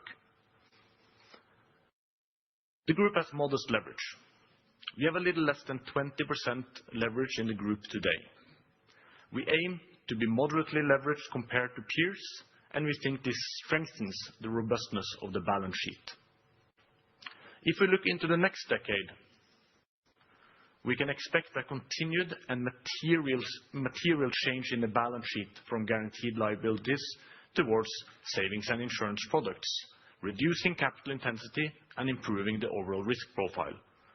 43% of the capital requirements today come from the guaranteed back book.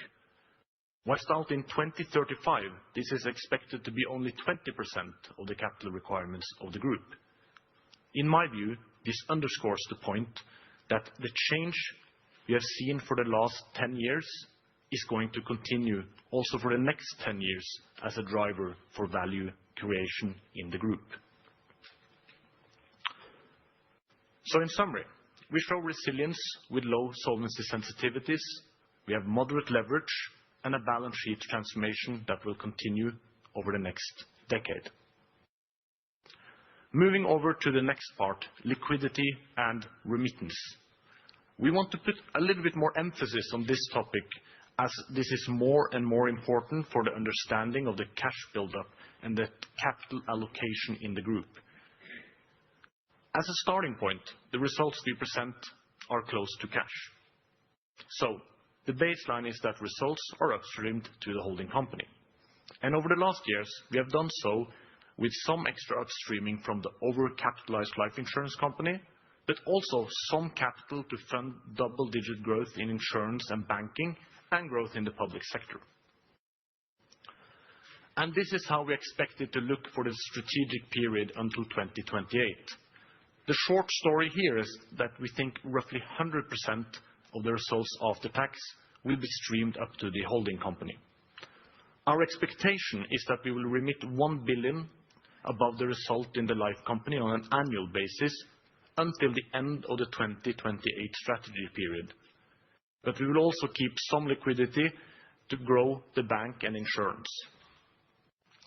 As for the year 2026, based on the results we expect to create this year, we expect a stronger than normal year for remittance. This is supported by capital release from the bank and also that this is the last years with tax losses carry forward.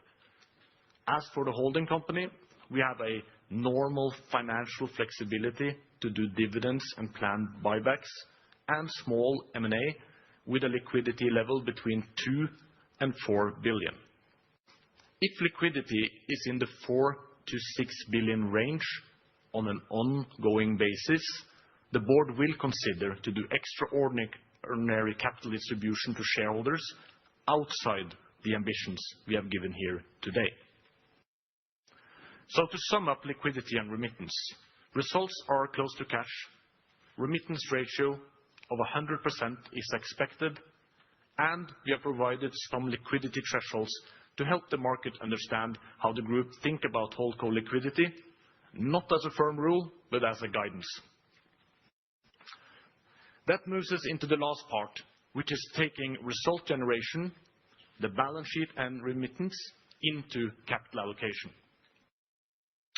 If you look at the period since the last Capital Markets Day, we have delivered strong shareholder returns through prudent capital allocation.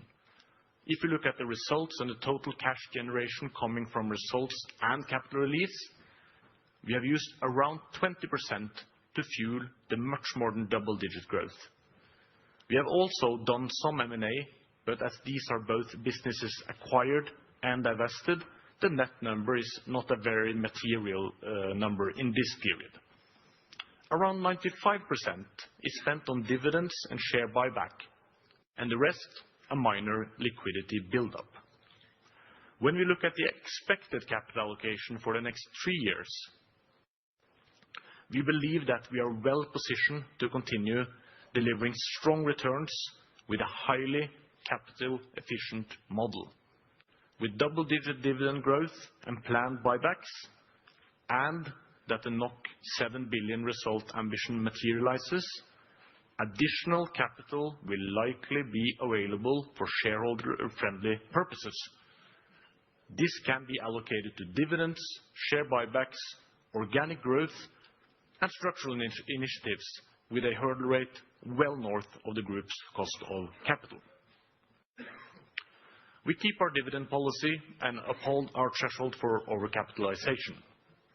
If we are above 175%, we will continue to do increasing dividends and share buybacks. But going into 2026, we raise our ambitions for capital distribution. Looking more specifically at the strategic period, the board has said that they expect dividend growth from 2024 to 2025 to be broadly consistent with previous years, which was 15%. Going forward, the board expects to have a dividend growth of 10% or higher for the rest of the strategic period. When it comes to share buybacks, we have said that we do not plan to build a war chest. And if we see liquidity building up, we also have said many times that we plan to give more of that back to shareholders or invest in further growth. With the visibility we now have on remittance, we plan to do 2 billion of share buybacks in 2026 and then back to 1.5 billion in the years to come, ending up at more than 12 billion total share buybacks by 2030. This means an increased ambition from our CMD in 2023, and it's also worth to note, given that we are in a 10-year time frame, that we see no reason why we should not be able to continue with share buybacks or other capital distribution to shareholders after 2030. We have talked about the transformation of the balance sheet before. This illustrates the same point with a snapshot of last 12 months return on equity for the savings and insurance business we call Future Storebrand and the guaranteed backbook. Future Storebrand grows with a low need for new shareholder equity allocated to the growth and hence delivers high return on allocated IFRS equity. At the same time, the guaranteed business is improving and set to approach 10% return on equity over time. And this means that the group ROE is also set to increase over time. So let's take the more long-term glasses on. If we are able to deliver on the ambition of 7 billion in 2028, that gives an annual result growth of 8 to 10% and an earnings per share growth above 10% for the group. But we also have an ambition to improve results and capital efficiency well beyond the strategy period. This is, of course, not a formal guidance, but to underline that we believe that to truly understand Storebrand, there's a need to have an understanding of both the short-term and the long-term horizon. And longer term, of course, there's a lot of uncertainty, but even with moderate assumption, we expect sustained high EPS growth for the group as long as we can combine result growth with share buybacks. Today, we increase our target return on equity from 14% to 17% in 2028. And we see out in time, as the balance sheet continue to shift, and we continue to do share buybacks, and we continue to have lower capital requirements in the new business, that the ROE should be sustainably about 20% over the longer-term horizon. And lastly, we believe that we have a robust value proposition to shareholders in various scenarios. Even in a no result growth scenario, the business will approach the 20% return on equity as the balance sheet naturally shifts.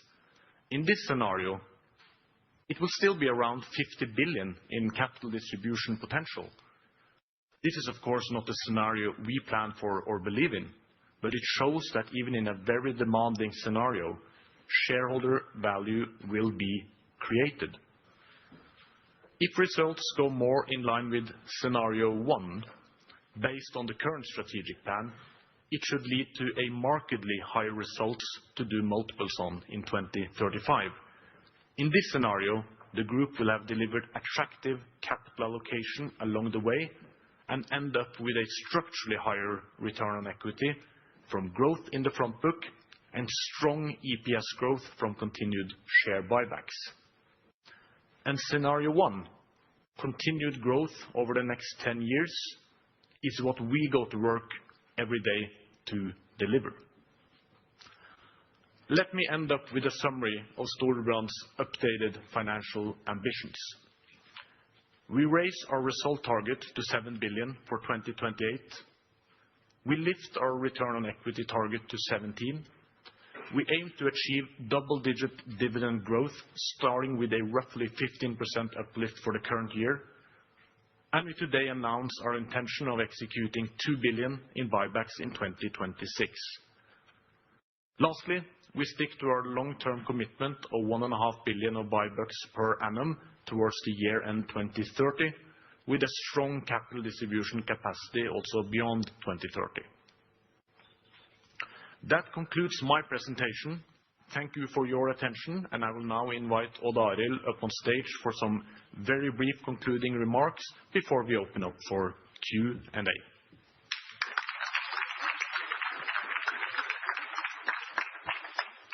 Thank you, Kjetil. Very clear. To sum up this Capital Markets Day, I would like to leave you with one very important point, a point that really defines Storebrand's position and potential. Storebrand offers a unique and unmatched combination in our industry. We are delivering strong growth, and we are seeing increasing returns on capital. And we provide an attractive and reliable yield. This is how we are scaling our leading Nordic savings and insurance group, a business built for long-term value creation. And with that, I would like to invite Johannes, our head of investor relations, to the stage to lead the Q&A session.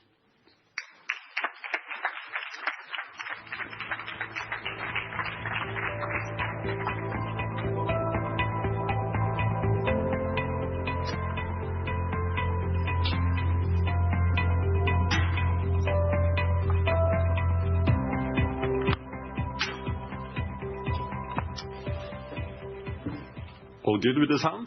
Yeah. We are now ready for the Q&A session. To ensure everything runs smoothly, please note the following practical guidelines. We will start by taking questions from analysts and institutional investors here in the room, followed by questions from those joining us online.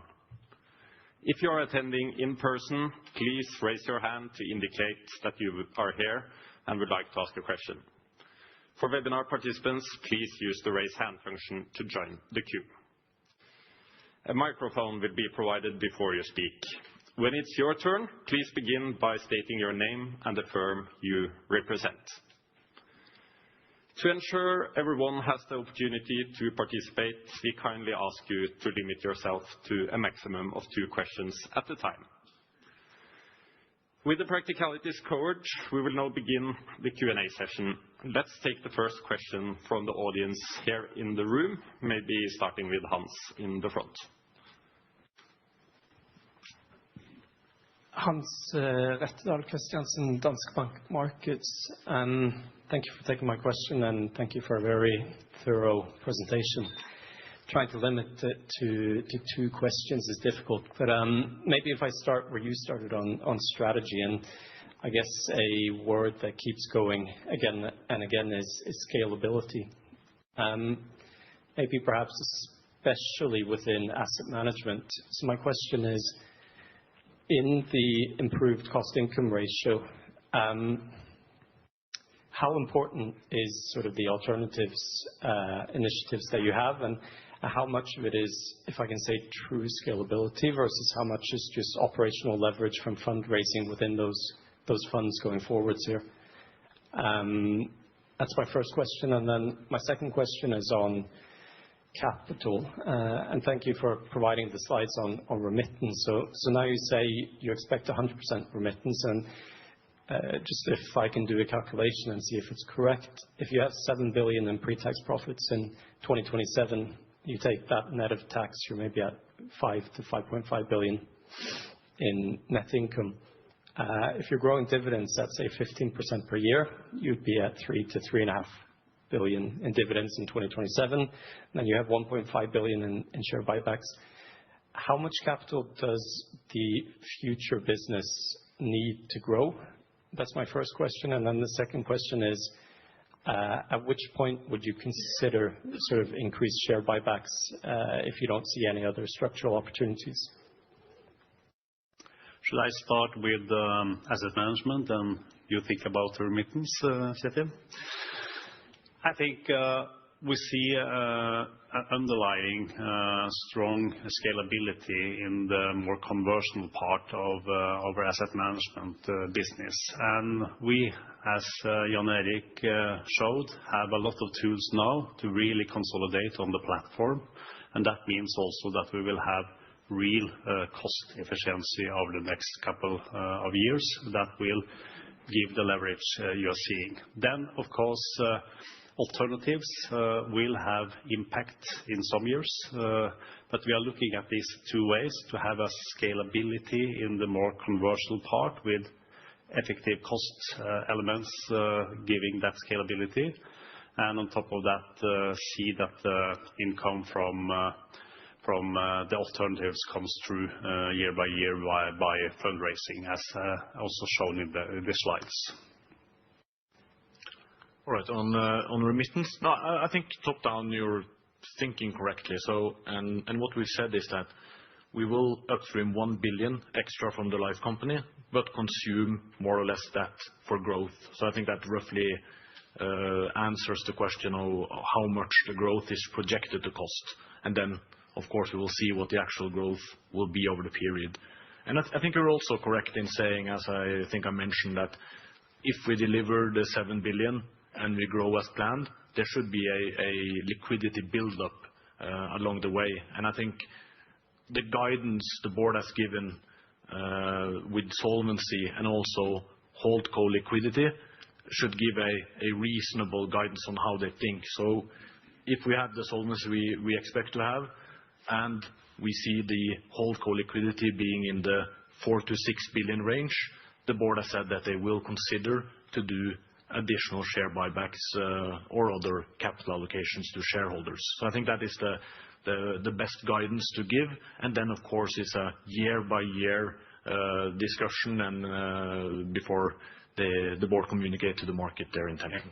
It's a forward-looking view every year, of course, but I think the slide 136 in combination with 142 gives you quite clear what the ambitions from the board is when it comes to distributing capital based on liquidity and also result generation. Thank you. Thank you, Hans. It seems like there are some questions there from Ulrik. Yeah, thank you. Ulrik Zürcher from Nordea. Two questions. One is a follow-up, so I'll start with that one. I was just wondering, you have 100 billion AIP. It's not making any money right now.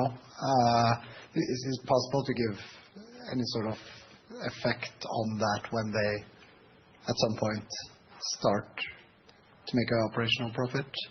And then secondly, just wondering, is like one IT investment you're making that was pointed out was the PNC rewiring the system, I think was used. Just curious, like how much does that cost? And I also assume it's the cost in the insurance segment, or given the synergies between areas, how do you do that? I can start to say that all the costs are included in the projections we have shown here. So, of course, it will be a cost of acquiring, but then, of course, also a write-down over time in such a situation. Should we start with AIP? Yep. Yes, AIP has, as you know, 60% owned by Storebrand, is now in a process for fundraising, and we hope for a soft close this year. That will have some impact, and we also will see then the full impact of the close in 2026.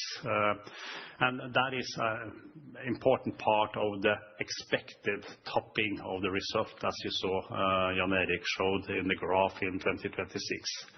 Then there is also expected a new fund coming in place in 2028. So it's typically very good result coming through in the years when you have the fundraising, while it's more or less a zero. Well, should be some positive result, but not a high positive result in the years where you don't have this fundraising income. And to be clear on your question, it should not be a cash burn next year. It should make a significant profit. Okay. Was it more on the second question? No, I think on the insurance side, we've said we will invest in a new core system and also do other digitalization investments. We haven't gone out with a specific number on the investment. We're still working on it. But of course, you're right. It's not something that you find in the cheapest shelves in the digital storefront. So of course, it's a substantial investment. But we see that with the growth we are having in insurance, these kind of acquisitions and digitalizations, we still see a very healthy reduction in the cost ratio in the insurance company. Thank you. Thank you. Roy Tilley from Arctic. Well, thank you for the presentation today. It's very interesting, very good. Clarified a lot of questions already, I think. But I have two, and one of them is a two-parter. I'm sorry. But so just to start on unit linked. So you've improved the transfer balance in Sweden over the last few quarters, and it's near zero. But the Norwegian transfer balance has gone the other way. So we're losing a few billion each quarter in unit linked. So where are those customers moving? And in your 12% to 14% AUM CAGR, is there an assumption that transfer balance will be zero, or what's kind of underlying that assumption? Yeah, I can start on that. As you see, we have now also taken into account somewhat lower margins going forward in unit linked. We have had quite healthy build-up of the margins in insurance also within this combined unit linked product. But it has come with a price when it comes to transfer balance.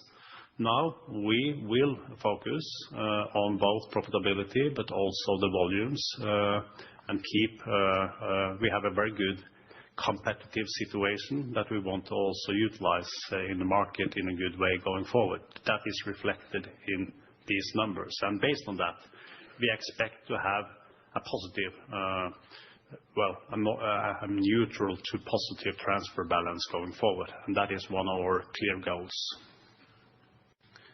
Okay, thank you. Then just a question on the bank. The margin outlook for 2028 is 1.2%, which is fairly in line with what you had in 2022, even though I'm assuming policy rates will be a lot higher in 28 and 22. So how much margin pressure are you baking into those assumptions? Yeah, so right now we see some natural margin pressure coming from the rate outlook.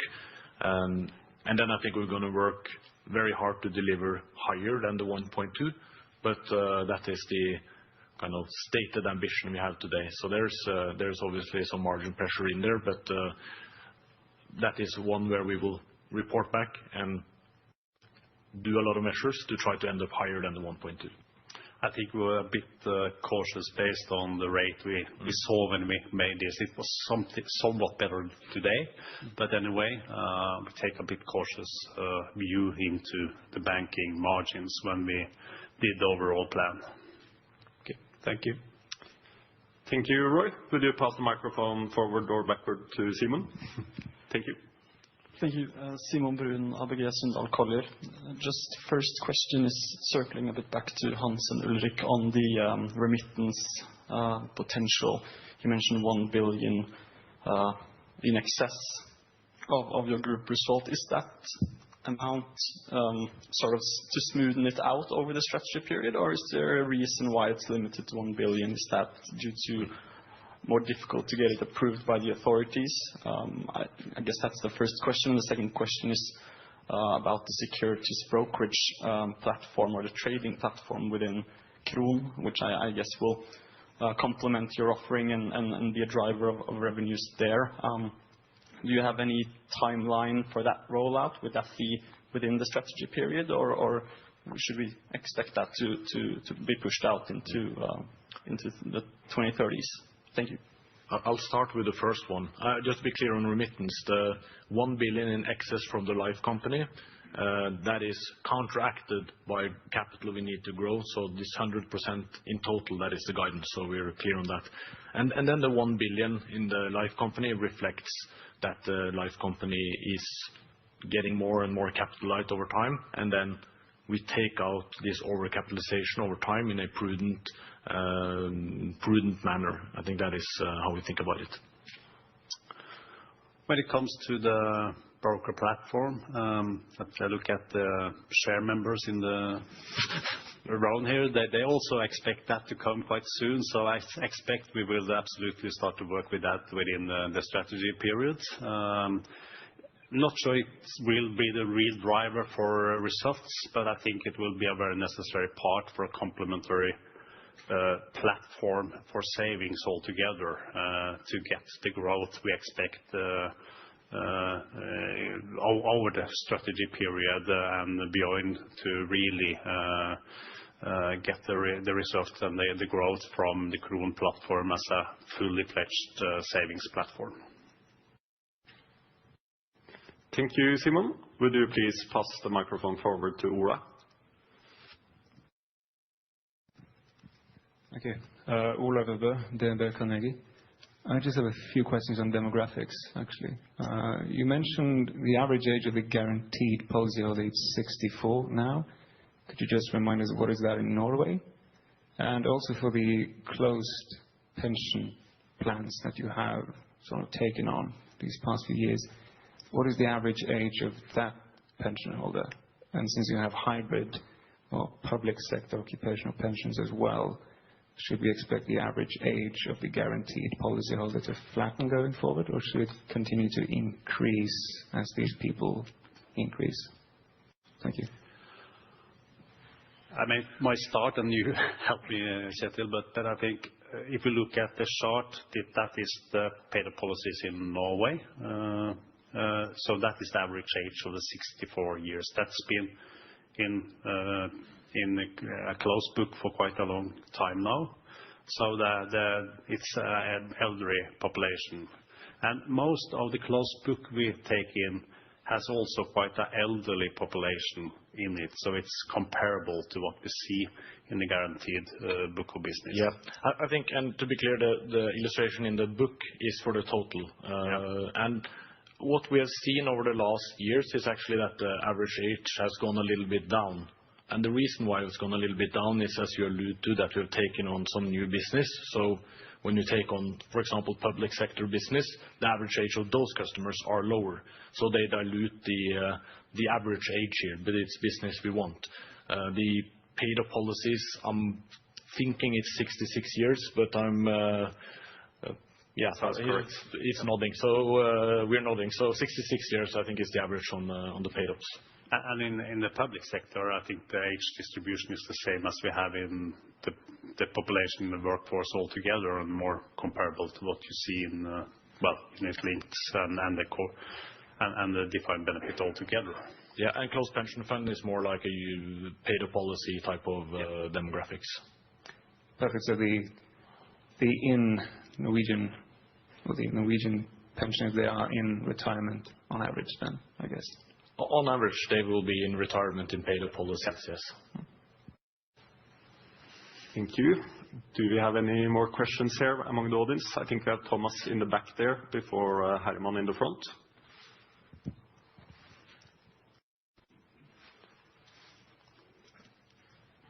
Yes, good afternoon. Thomas Svendsen from SEB. So first on this pre-tax profit guidance, You exceed your targets in 2025.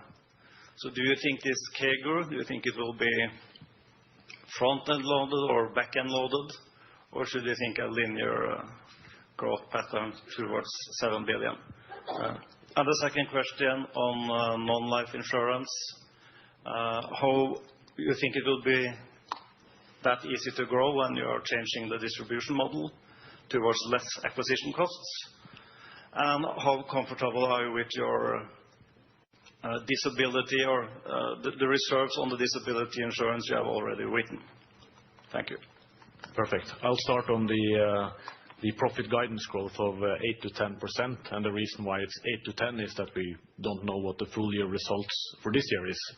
And then you asked about when the growth will come. And here I think we can go a little bit back to what you talked about just now, Odd Arild, that there is some fluctuation in the alternatives. So we would expect 2027 to be a good growth year, and then will be a little bit affected in, 26, and then 27 be a little bit affected by the fact that there's no kind of extraordinary coming from alternatives, and then 28 to be somewhat better again. So I think that is from what we now know, a reasonable guidance. The rest of the business is quite stable result growth in the period, I think. On the distribution side in insurance, I can start on that.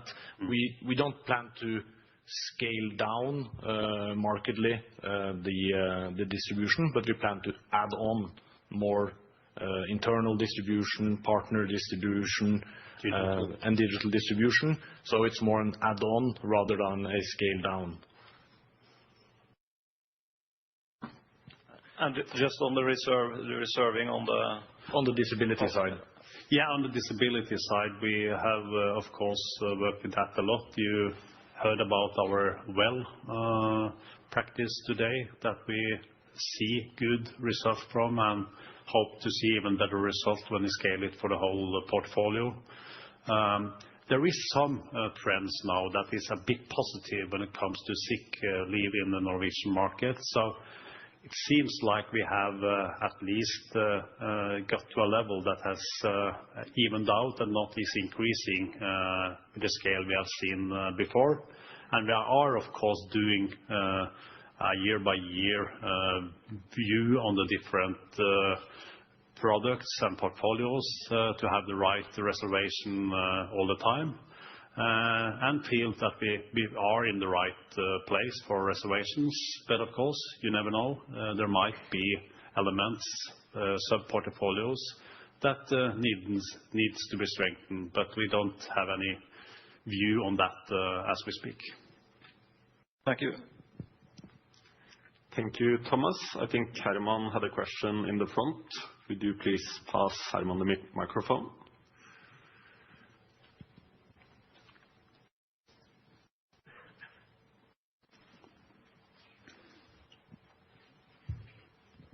Yes, thank you. Herman Sahl from Pareto Securities. First, I have a question on the profit sharing in Norway, 400 guidance. Since you have built a lot of buffer already over the last year, does that assume sort of flat buffers in the profit sharing portfolios?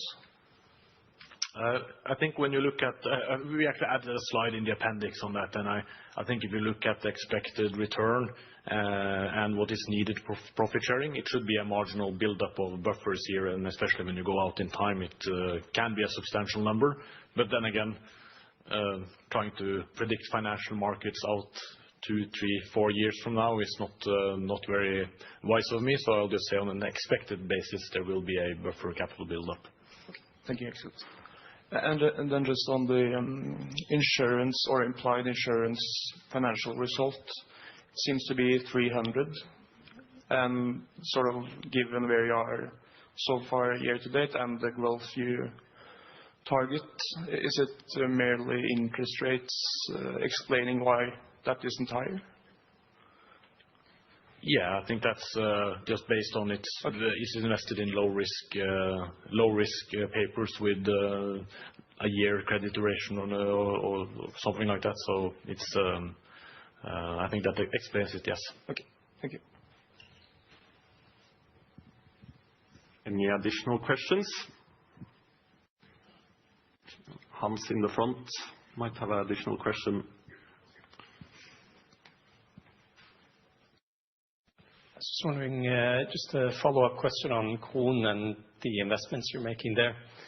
In the retail market, I think you used the expression taking your unfair market share or in terms of growth. What do you think is your sort of fair or unfair market share in the own pension accounts? If you succeed in Kron, are you happy at 21%, or do you think that's going to be higher in the period going forwards? I think the starting point with the 28%-30% market share in corporate pension and a stronger position in corporate pension than we used to have and have in the retail market with a bank with a 3% market share, well, that made us quite happy to see that we were able, with the combination of Kron and our advisors in the bank, to reach the 20% plus market share in this individualized market. Of course, we will build more functionality into Kron. We will work with our agent force and so on to be really a big part of also the individualized pension account market going forward. But at the level of 20% plus, I will say that we are quite satisfied to see what is falling out in that market as we speak. Thank you. Thank you, Hans. Would you please pass the microphone backwards? It's funny because my follow-up was also on Kron. I was just wondering how you're in the own funds. You can maybe assume there's a little bit more price competition. I actually don't know. In the own pension funds when they select themselves. I was just wondering how you're thinking about Kron cannibalizing your unit-linked, like the main segment in a way. Is that any concern? Or talk about like an example would be if you can get a fund or a management cheaper actually in Kron at a certain point in time than you can if you just have it, don't move it. I think the starting point is that we feel that the very best solution for most people is what your corporate actually has bought with the full-fledged portfolios, including private equity, real estate, all the solution around the pension is a very good solution for most people. But then we see there is absolutely a churn also into own pension accounts. And we have the full solution there. You can have, of course, the risk-free, the better products as such that will be low cost, but they also have this now over time, other type of solutions built into the Kron app. So it is not necessarily a cheaper solution. It can be as good solution over time as you also see from the corporate schemes. And you also have to bear in mind that I think when you come into Kron and you have made that choice to withdraw your pension account from your provider, then you have made a choice that is quite sticky.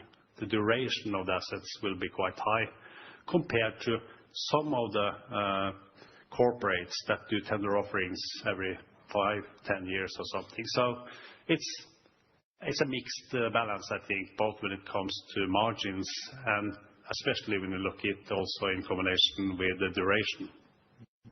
Yeah, and if you look at the margins for the retail compared to the collective agreements, Ulrik, I think you will find that it's not too different, but it's a slightly higher level in the retail market compared to corporate.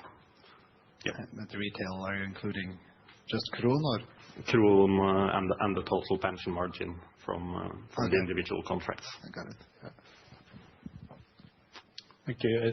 I'll try to be very brief. Just a clarifying question on the combined ratio target of below 90%. Is that for 2028 or for each year in the period? Well, on the combined ratio target, at or below 90%, to be 100% precise. Yep. It is the ambition in 2028 that we need to have to deliver the 7 billion. And then you should expect us, as we've said many times now, to approach our 90-92 target. And there should be a clear trajectory to get to that also during the period. That's how we think about it. Okay, thank you. Thank you. Are there any additional questions here? Yes, please go on, Thomas. Just in front of you. So Thomas Svendsen from SEB again. So back to the bank. It's a quite sharp reduction in margin compared to the run rate. You posted the first month of this year.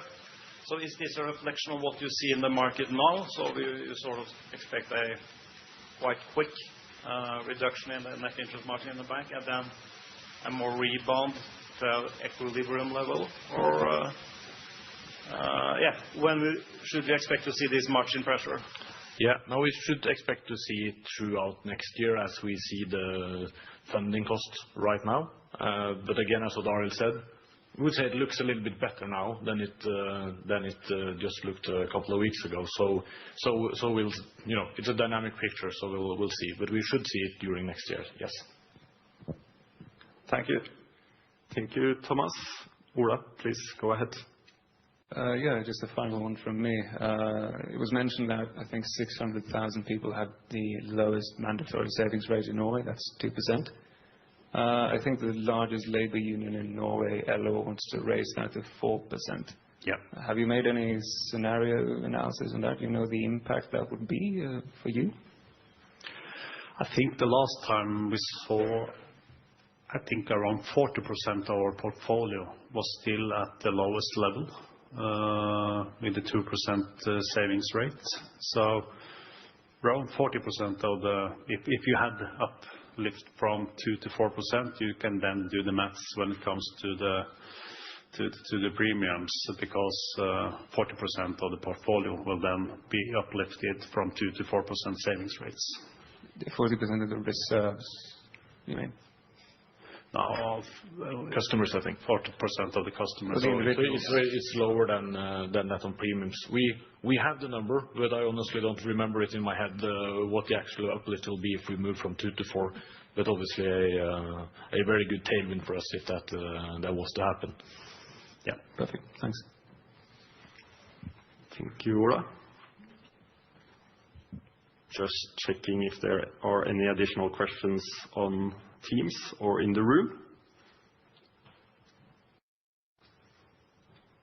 It seems like it's not, which brings the Capital Markets Day in 2025 to an end. If any additional questions arise, please feel free to contact us by phone or email, and we will get back to you as soon as we can. For those attending here in person today, you are warmly welcome to join the executive management team for refreshments upstairs afterwards. Thank you for joining today. We look forward to seeing you again when we present the fourth quarter results in February. And finally, we would like to wish everyone a wonderful day and happy holidays. Thank you and goodbye.